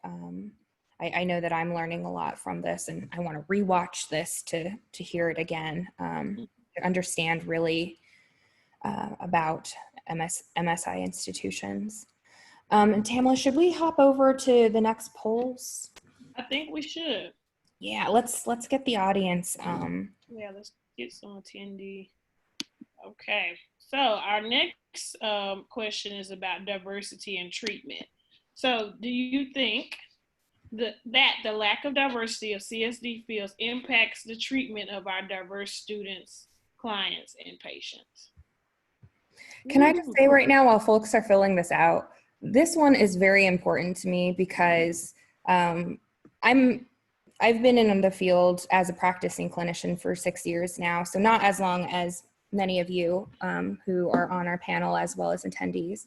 But I've brought up the lack of diversity issue in many spaces, and I'm always told repeatedly that it's not a clinical issue. It's not clinically relevant. Talking about racism isn't clinically relevant, so it doesn't impact our students. So I'm curious to see.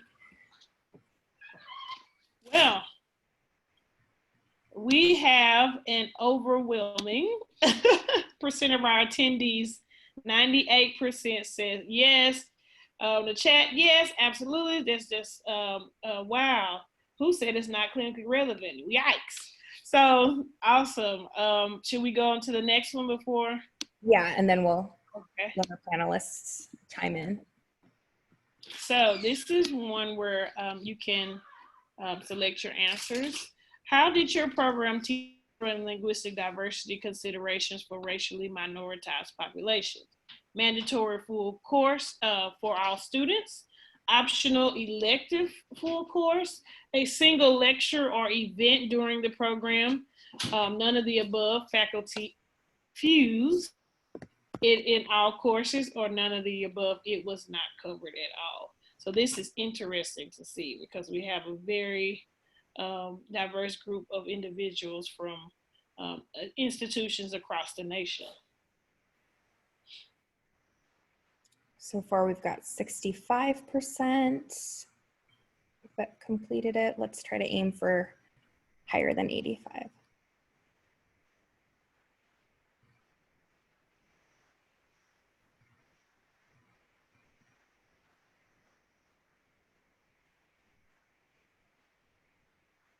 Okay. All right, let's end the poll.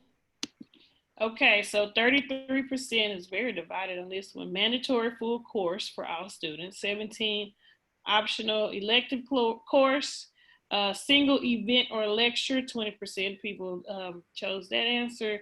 30% said none of the above. Faculty infused it in all courses, and we've already kind of talked about that word infused. And 11% said none of the above. It was not covered. And then we'll go into another question, and we will get our attendees, one of our attendees' comments after this one. Okay, does your program have anti-racist educational opportunities for students? So yes, and it is mandatory and full semester long and infused in other courses. Yes, and it is mandatory in a full semester long course. Yes, and it is mandatory and in a lecture or two within another course. Yes, and it's optional as a full semester course. Yes, and it's optional as a lecture or two. No, or I'm not sure. And Tamala, this one we were specific to separate from the previous question that we asked, because Yes. that one was on cultural and linguistic diversity considerations. So that's learning about other people. But this Right. one's more about how to dismantle white supremacy, Right. specifically, right? In our practices. Okay. Right. The act of being anti-racist versus highlighting cultural diversity. Okay, so that's in the poll. Let's see. 1% said yes, mandatory full semester long courses. Infused in other courses, 3% said yes, and full semester long course. 5% said yes, and mandatory lecture or two. Then the course 3 said semester long course, 3%. 6% says optional and lecture 2. 65% said no, and 17% said I'm not sure. So we want to get an attendee opinion here on, is it enough to have quote unquote culturally diverse courses, or should mandatory anti-racist courses, right? And we talked about kind of what that looked like, Vivian. We said, there's a typical cultural linguistic course, and then there's a course that says, this is wrong. We have been doing it like this, and this is how we can start to do it the right way. So let's see. Let's go to Brandon Brewer. Okay, Brandon. Hi, how's it going? Good, how are you? Oh, sorry, let me stop sharing. Good, I just wanted to mention that thinking back on my grad school program, I went to SDSU.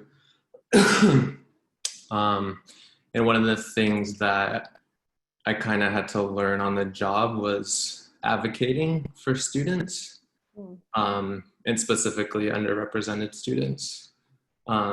So, that wasn't something that was explicitly talked about. So when, certain situations came up and I had to kind of, think, okay, do I go to the principal? What do I do? And it was something more learned on the job, and that I'm still learning, I think, and I wasn't, necessarily prepared. So I think that's one of the things that could fit into that anti-racist curriculum, just advocating for students on the job as a professional. Thank you, Brandon. And I would like to point out that ASHA does state that we are to do exactly what you said, advocate for our students, especially those that come from these culturally, ethnically diverse populations. But if they're not teaching you or having a course that even addresses that, this is something that you have to learn on the fly. But thank you for that perspective. Let's go with Lisa. Before Lisa hops on, and Tamala, I wanted to add also that even if on Brandon and then Tamala's follow-up is that, we know our field is 92% white. And so if they don't experience life, understanding what the systems of oppression are from white supremacy as a system, and we don't teach that lens for looking for it, they won't know how to dismantle it. And so we have to teach it. Unfortunately, it's not being taught in K-12. Unfortunately, it's not being taught in undergraduate unless you're majoring in ethnic studies. So. Awesome point. Okay, Lisa, can we hear from you?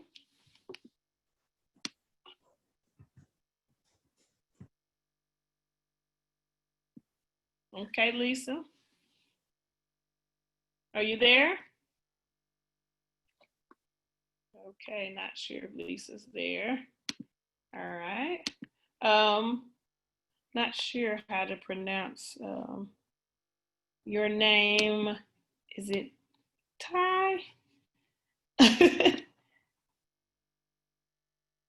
You're up to the panel. Is it pronounced Ty Martins? Are you there? Okay. We don't have him either. Okay. I guess we have all of the attendees who would like to speak. Maybe someone raised their hand by mistake. Could we, I guess, go on to our next? Oh, Dr. Norton is on. She was, I think, let's see. Oh, Gloria Jean Wallace. Okay, I'm not sure if people are trying to raise their hand or not. Okay, let's see. Wallace.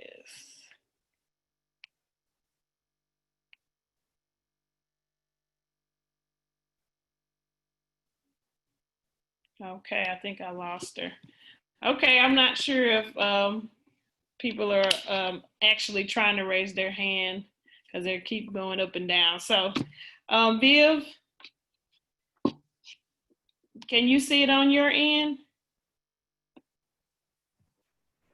I'm neurodivergent. I need you to tell me what I'm supposed to see to answer that question. Okay. In the attendee list, there were some that, okay, some people said they didn't mean to raise their hand. Okay, sorry guys. All right, we just wanted to give you guys a chance to talk and interact. How about we go with maybe a question? Let's see, what's the upvoted question we have? Does anyone else feel conflicted about accent modification track in their programs? Excellent question, because I addressed my undergraduate about this. So I'm excited to hear the answers from the panel on this one. Anyone want to address accent modification? Personally, I don't have a problem with it as long as it is not suggested or forced on anybody. If someone comes in and they say, I want to change how I speak, that's absolutely them. But it's the recognition that it's a personal choice, and it should not, students should not be told, oh, you need to go to this clinic because you have this dialect and therefore you can't be a good speech pathologist. That I am against. But the idea of people wanting to modify their accents, that's their choice.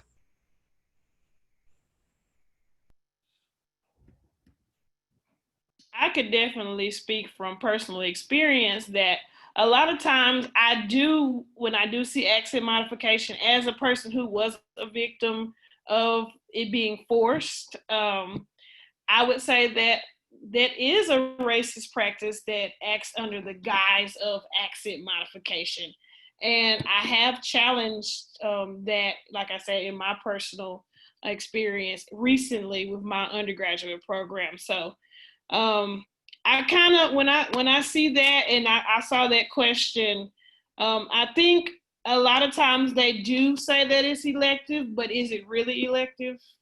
A lot of times the answer is no, but it's a sign that says this is elective, but are you really urging me to do this? Are you making me feel as though I am somehow disordered for coming from a varying dialectal background? So dialectical background. So,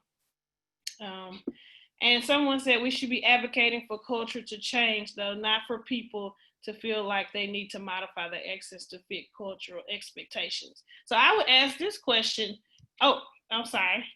Oh, no, I just want to agree with what you said. I have personally, I think we need to think about accent modification in terms of what the message that is sent by it. There's two messages. One, that accent is a weakness and not it's a strength. And if we are anti-racist, we need to start looking at everybody with their differences, with my accent as a strength, and not for me to be occupied and putting all my energy to fit in by having an accent that fits to everybody else, or the majority, or what's supposed to be the standard, or what's supposed to be the powerful, the one that gives you the access.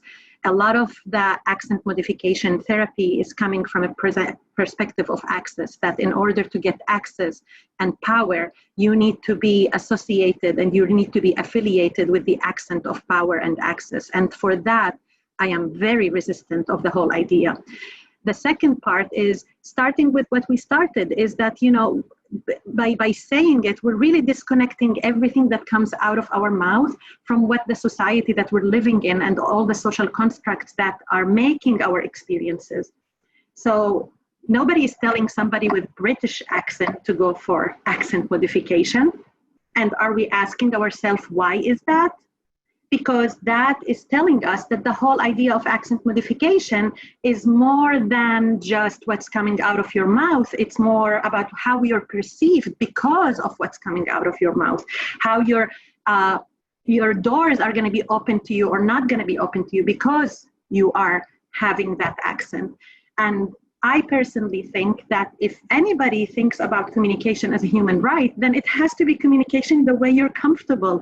And it has to be a communication that I'm proud of my accent. My kids laugh at it, but it's a lovely thing. I love how they pretend like, you know, oh, now Reem is mad and she's going to say there's going to be consequences, and they laugh at my consequences and the way I say it. That makes my whole experience as an immigrant here actually valuable for me. I love it. I love that my kids look at it and they see my progress and they see my life through my accent. Why do I want to change my accent unless there's a problem with the person who's perceiving that accent and receiving that accent? And then there's a lot of research that has been done that showed that it doesn't impact the speech therapy, that all of the work that we do, the most important is the skills and not what comes out of our mouth. It's actually focusing on what are the skills that we need to focus on. So there's no evidence showing that even working on accent is going to make any difference for the therapy that we're doing. It doesn't. Unless we go back to what Dr. Yvette Heiter was talking about, we need to go back to the history of why this profession started. This profession started to categorize us and to give us access or no access in a way. And maybe that's reminiscent of what we've been doing, and that's why we need to start dismantling the whole thinking. At least this is my thinking about it. I think this is a really nice example of where people engage in racist practices without realizing that they're engaging in racist practices. So, you know, if you think about who has problems, you know, you have a person who has one way of speaking and another person who can't understand them. To say that it's the person who's speaking who has the problem and not the person who's having the problem understanding them.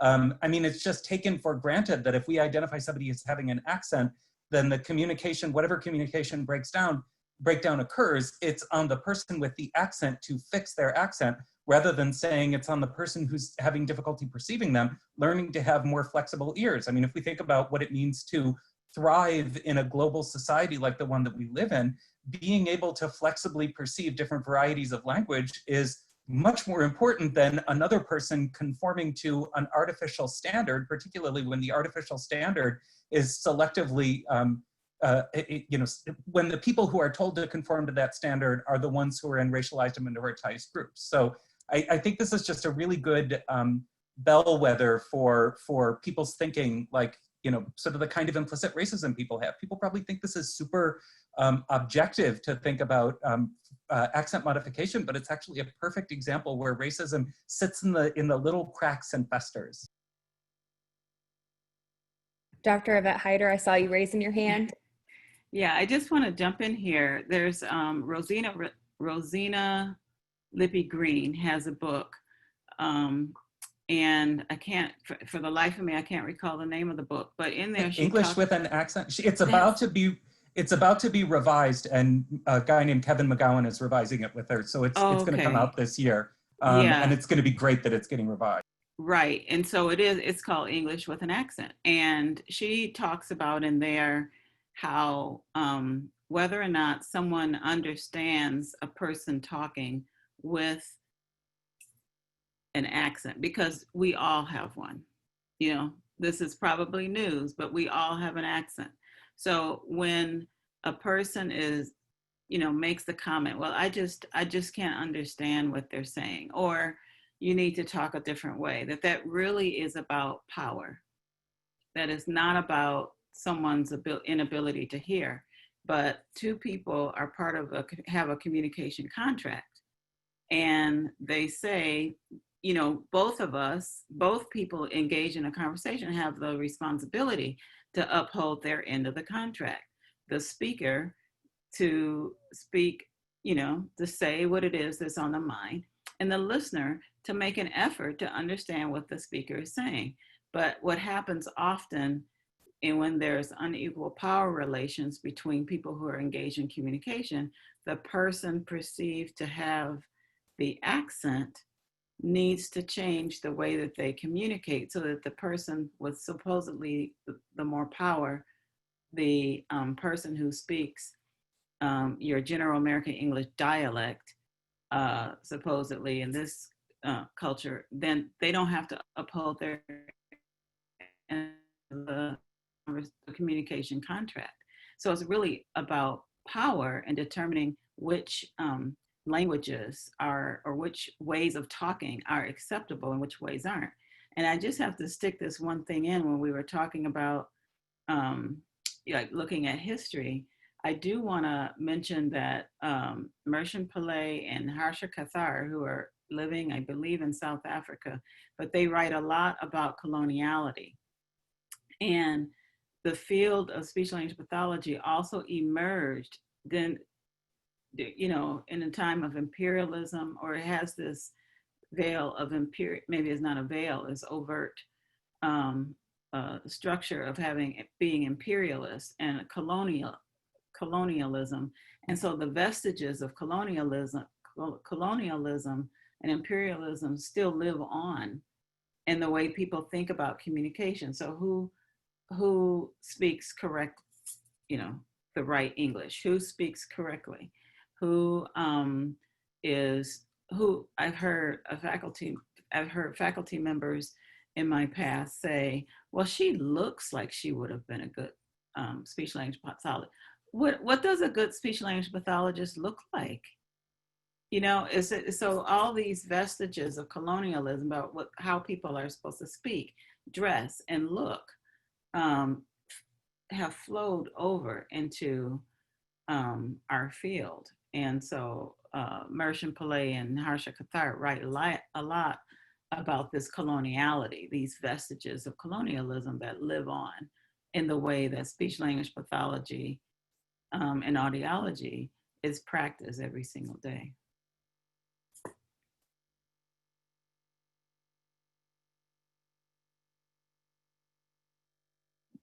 Okay, thank you. And I think that raises a lot of good points about maybe where we should be headed with some of our program and with some of the courses and some of the directions we might need to start, you know, going with our programs. And like Dr. Munson said, this is a, you know, racist practice maybe we didn't realize was, you know, racist, and now we're looking at it and like, hey, this is a part of the system that we're trying to dismantle. So we would like to we're getting, you know, getting late. So we want to ask this last question to the panel and kind of get everyone's feelings. So the majority of people in the field of speech language pathology and audiology are not associated with university programs. What are some things they, watching at home right now and or later, can do to help efforts? Also, how can white and non-Black and non-Indigenous people of color in the field show up for the mission? So, you know what we've been charged with. What does that look like going forward? Dr. Started at, I'm sorry, am I back? And we know you've implemented some, and Dr. Newkirk-Turner, you said we've, you know, HBCUs should be what we look to as well. Do you all want to answer that question, or? And then Dr. Reem, of course.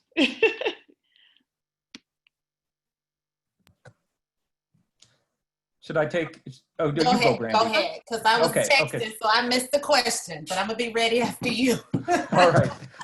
So I think in my first sort of monologue, I think I said a little bit about what I think white people can do for non-white populations, and sort of a lot of the, sort of thinking about critically examining their own practices in light of a realization that racism is pervasive in the institutions in which we have been socialized. And so we need to sort of critically look at what we do every day and really think about how are we going to recover from this, and how are we going to do so looking to other people who have recovered from racism rather than depending on the labor and the trauma of the people who we have traumatized.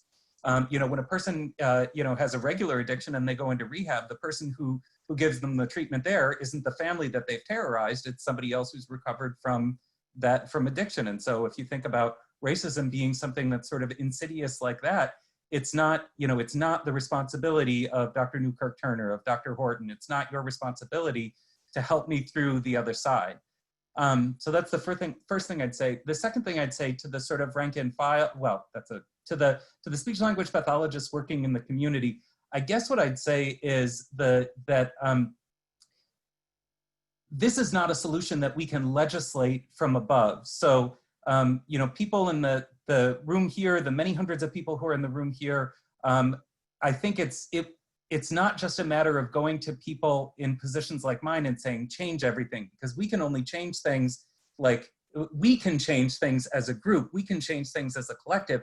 And folks like me who are in positions of power and influence are in a unique position to get the ball rolling, but we can't do it on our own, right? I mean, this is sort of what we were talking about before the 300 of you came in the room, that, that is a recipe for burnout. So I think there were a lot of people who were very well-meaning and, wanted to capitalize on the great energy and fervor that we have right now to do something meaningful and lasting after the Floyd murder, but just saying, you're in a position of power, you change it, that's not going to work. You say, you're in a position of power, I'm in a position where I can help you out in the field. What can we do together? So not to just put it on people who are in positions of power, but just to think about how we're going to work together as a collective and use our, the unique positions that we find ourselves in to try and come up with the solution rather than saying, you do it.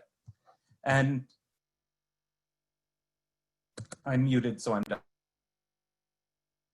Yeah, and I just would add, just also, as we talk and think about privilege, thinking about how you can use your privilege or how you can relinquish that privilege to support and give opportunities and access to others. So what I see a lot is people saying in this moment, oh, that sucks or that's bad. And then they kind of keep going on with life, right? So for my SLP friends who have companies and businesses and clinics and, Black Lives Matter, and you feel this and you feel that, but I'm still looking at your all white SLP personnel, right? You serve diverse students, diverse kids in urban areas.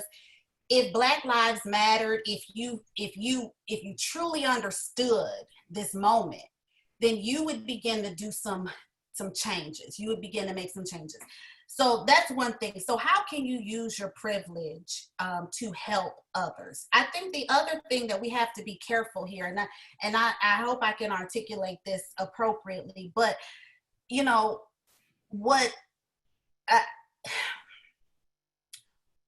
what doesn't need to happen, I'll start there. What doesn't need to happen, I've seen too often as a person of color who is a researcher, I've seen too often our children, our people being used in these unequal partnerships that we have with African American communities and people of color and other people of color. So we're tired of our children being participants and subjects and being the kids that you build your research on and that you build your career on. Oftentimes I think after all this stuff happened, people ran out really quickly.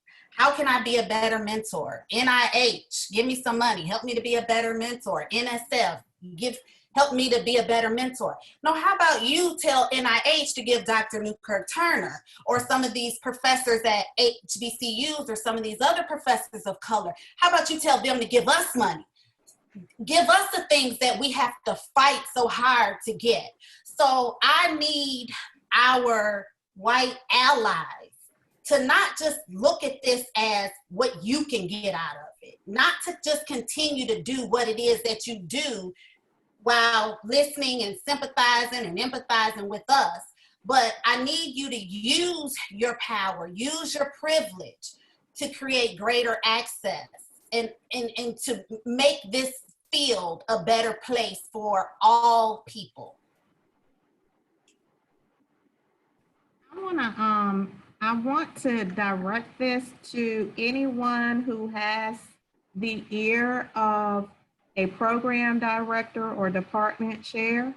I think students and alumni can kind of do this, but some things that I would recommend for people to do specifically as it relates to their own programs is to encourage your former program or the program that you're in, or if you're a faculty member, encourage them to really sit down and do some assessment of what the inequities in their departments are. To really sit down and look at what not just the representation of color looks like, but to really look at all of the policies, at all of the procedures that you have, and to really start to think about what those policies mean in regards to students of color, faculty of color, and the staff that work in your department. I also think it's important for you to encourage program directors and program administrators to solicit input from former alumni of color in their programs. Many times program directors think that just because students leave and they graduate, that they did okay in the program, and the students have left the program with scars and cuts and bruises. They need to really reach out to those students, and they need to have conversations with them. And this is the perfect time to do it. You don't need to do a listening session if you had a person of color in your program. You can reach out to them and try to get their perspective on what it was like to be in your program.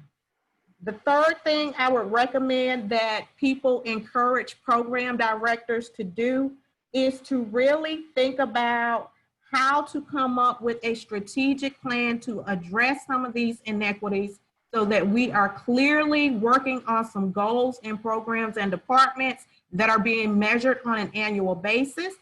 And when I think about CAA, I think they need to encourage programs to have a mechanism for how they will be reporting how climate on different university campuses and in different programs look. I think those are some steps that we can take with program directors and as we think about moving forward and how to encourage CAA to address this issue. And for CAA, I do think there needs to be more accountability. So for those of us who do the annual reports and the accreditation reports, you know that we literally describe every aspect of our program with high accountability. But we can be really loosey-goosey about how we make our programs more accessible to diverse students. We can really, just give one-liners, I believe, about how we infuse diversity into the curriculum. And so I really think that CAA really needs to hold programs more accountable. I do think they're in a good position to do that. I think that they have made some gains in that area. We, historically really focused on knowledge and skills, but now we're thinking more about knowledge, skills, and attitudes. So I really think that CAA can begin to hold us more accountable for how we recruit and enroll diverse student populations, including students of color, first generation students, and individuals with disabilities, but then also how we provide for them productive, positive, supportive experiences in the program. I have so many things that I want to say, so I hope I'm going to put them in a way that makes sense to everybody else. I want to highlight two things. One, that there are 53,000 people who signed a petition asking ASHA to respond to Black Lives Matter. Meanwhile, when we have this petition that is asking for actions that relate exactly to what ASHA is doing and what the CAA is doing and what can be done within our field, we didn't even reach 5,000. I think the 5,000 was great, but seeing the difference in numbers shows that for some of us, it seems that the work on anti-racism is welcome to the extent that it doesn't get into you. And I think it's really important to remember that the police violence is only one part of the racist culture that we're living in.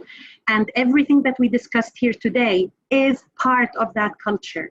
And that you are taught, many of you, and maybe not the ones here, but maybe the ones that you can talk to, that as if racism is only about these kind of actions, when actually there are a lot of actions in our day-to-day lives, when we are driving, when we are trying to ask for coffee in a Starbucks shop, and I can go on and on with the list, when you are getting interviewed for a faculty position, when you are speaking up in a meeting and you're called that, I've been called, all of these names just because I care.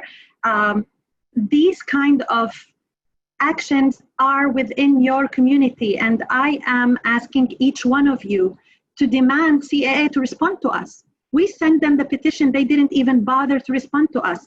ASHA didn't bother to respond to us. Why? Because we're not part of a corporation, because our voices are not really matter, because we're asking for action.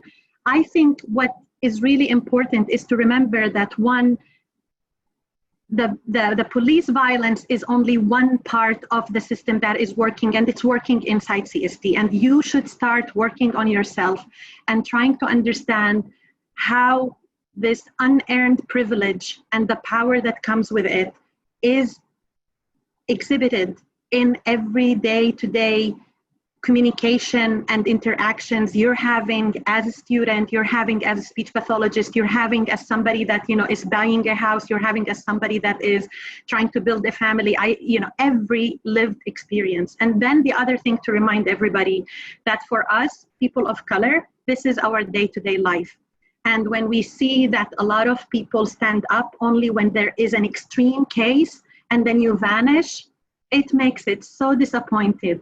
It makes it so heartbreaking, because these are the moments that I feel, oh, maybe there is a chance, and we are waiting for every hope that maybe this time everybody is realizing what the system is doing and everybody is standing up.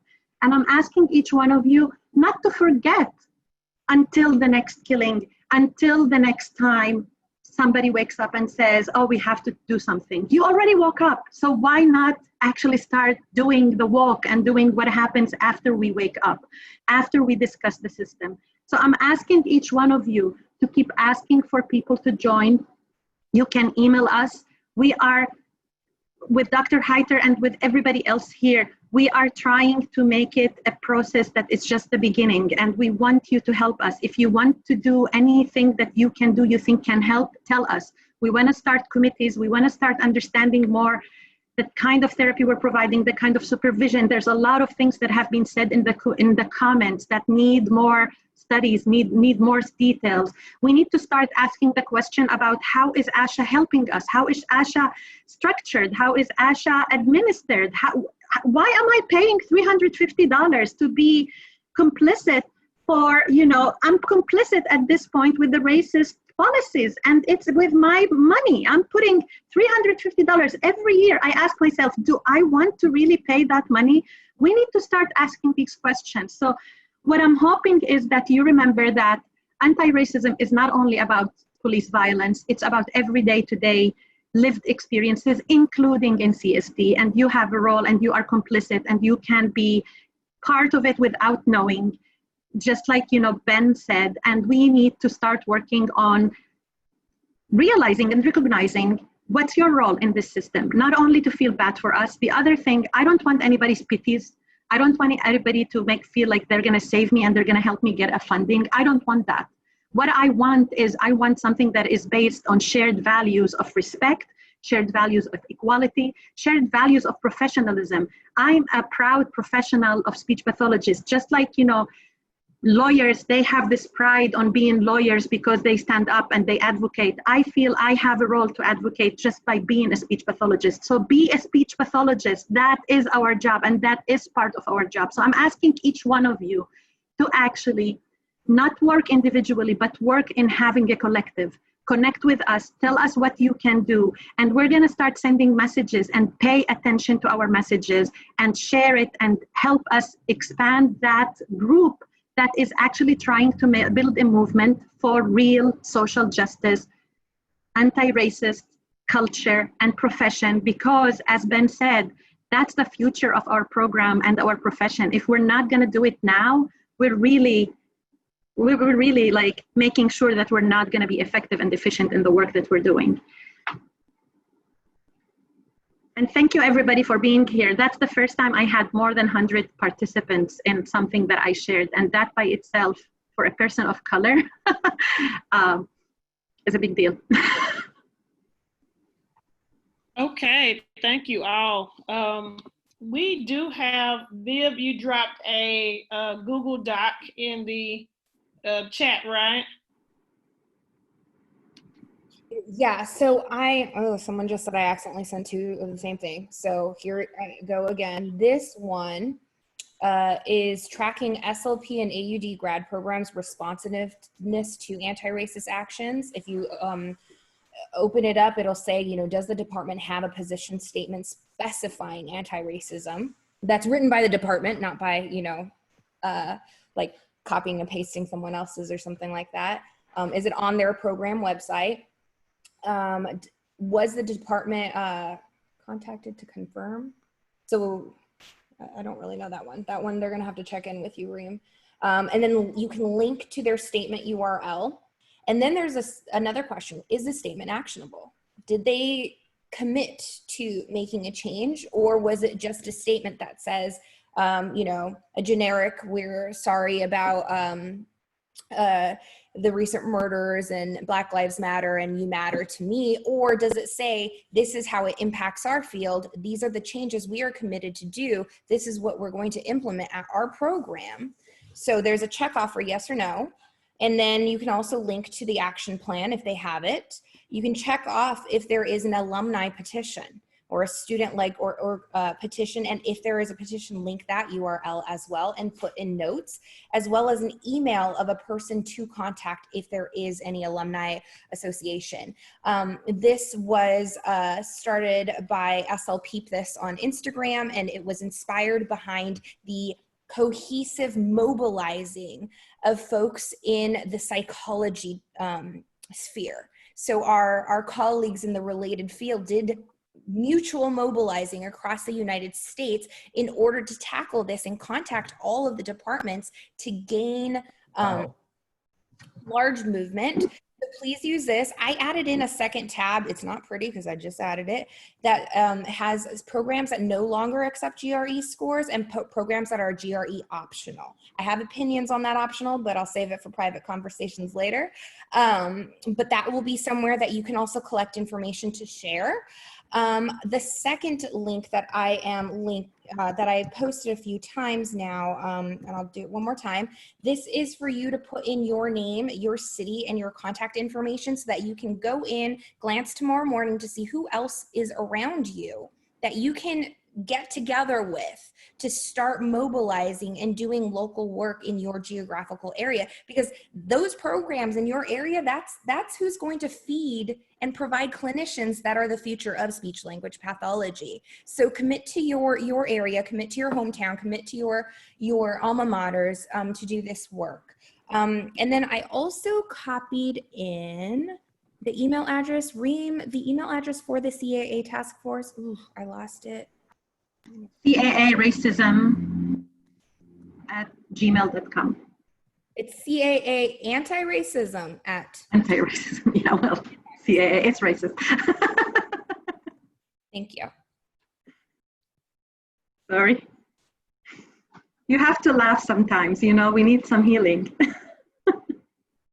Oh, and I just saw in the chat box, so Ms. Vicky Deal Williams is here with us, and she wrote in the chat, also be aware that ASHA members can comment on CAA and CFCC standards that are routine, revised, and updated. For any of you who do not know who Vicky Deal Williams is, she is in charge of ASHA's OMA, which is the Office of Multicultural Affairs. And she says, I've heard that the petition has been sent to ASHA, CAA, and CAPCSD, but I'm not aware that it's been received at least by ASHA. That doesn't mean it wasn't, so I'm just not aware. Okay.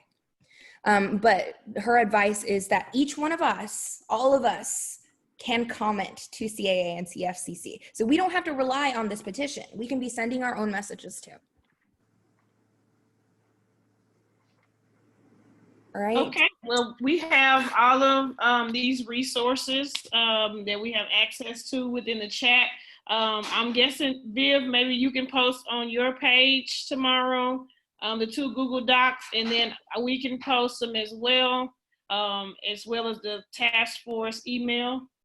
Yeah, not everybody is on Instagram where we are at. So let me linktree.com/ let me just double check it. I'll post it on our Linktree. So for those watching tomorrow, it'll be linktree.com/SLPs of color. And it will be up tomorrow. I'm not gonna get it tonight. Okay. And we could also, we'll also try to add it on our Instagram and Facebook and website, a direct link for those of you who want to get involved and who want to get active and actively engage in dismantling these systems. Well, it's 9:20. We have gone over the allotted time, but I mean, it was so much to unpack within this conversation and within this discussion in town hall. If we feel like we haven't even scratched the surface. But again, I just want to thank all of our panelists who were here tonight. Thank you for your invaluable perspectives that you brought to us. Thank you for all of the charges that you have given each and every one of us and each and every attendee who is here now and who will also come back and be listening via it being recorded on demand or YouTube, which we will post tomorrow. And we just want to say we have to have the baton that has been passed to us, and each one of us has a responsibility to enact some type of equitable justice within our field, whether it's emailing your department directly, your alum directly, and say, hey, what are you doing to ensure this? Or hey, what are you guys implementing? What practices are you guys implementing to make sure that diversity, inclusion, and anti-racist practices are now being integrated within your program? You know, I didn't see them when I was there. What are you doing to make sure those things are there now? Just even at the level of you emailing the program director. These program director emails are on each and every university's website. You have access to that. That's what we can do at the lowest level. And then as everyone is commented, you know, get the task force together. Let's get the petitions, that number of 50,000 to now 5,000. So we have a charge to get that up. Let's challenge CAA, let's challenge ASHA, and let's challenge our own universities, and let's challenge our own way of thinking. So again, I just want to say thank you to all the panelists. Thank you to all the attendees. We have covered a lot in this short amount of time. We have we have an awesome and call to action again that we will. I know tomorrow I have a lot of things that I need to start doing, and we all have a lot of things to start doing bright and early in the morning. So let's take that charge and let's continue to move forward. So again, sorry. Especially with the new school year starting, the school year is starting. So now so at every level, we have so much to do in order, you know, our mission to grow together and let's just make it a better place for everyone, not just for us, just for everyone. So, okay, well, without further ado, I think I'm going to end the meeting. Thank you again. I don't think we have anything else to add. And again, you know where we all can be reached. So And thanks to our amazing organizers. Thank you. Our amazing Bill, organizers. Bill's vision, and now thank you, Bill. You're awesome. This is her vision, and I just came on to help as I could, and it would be nothing without you, panelists. So without further ado, I'm going to end the meeting. Have a good night, and let's start on our mission, guys. All right, see you. Right. All right.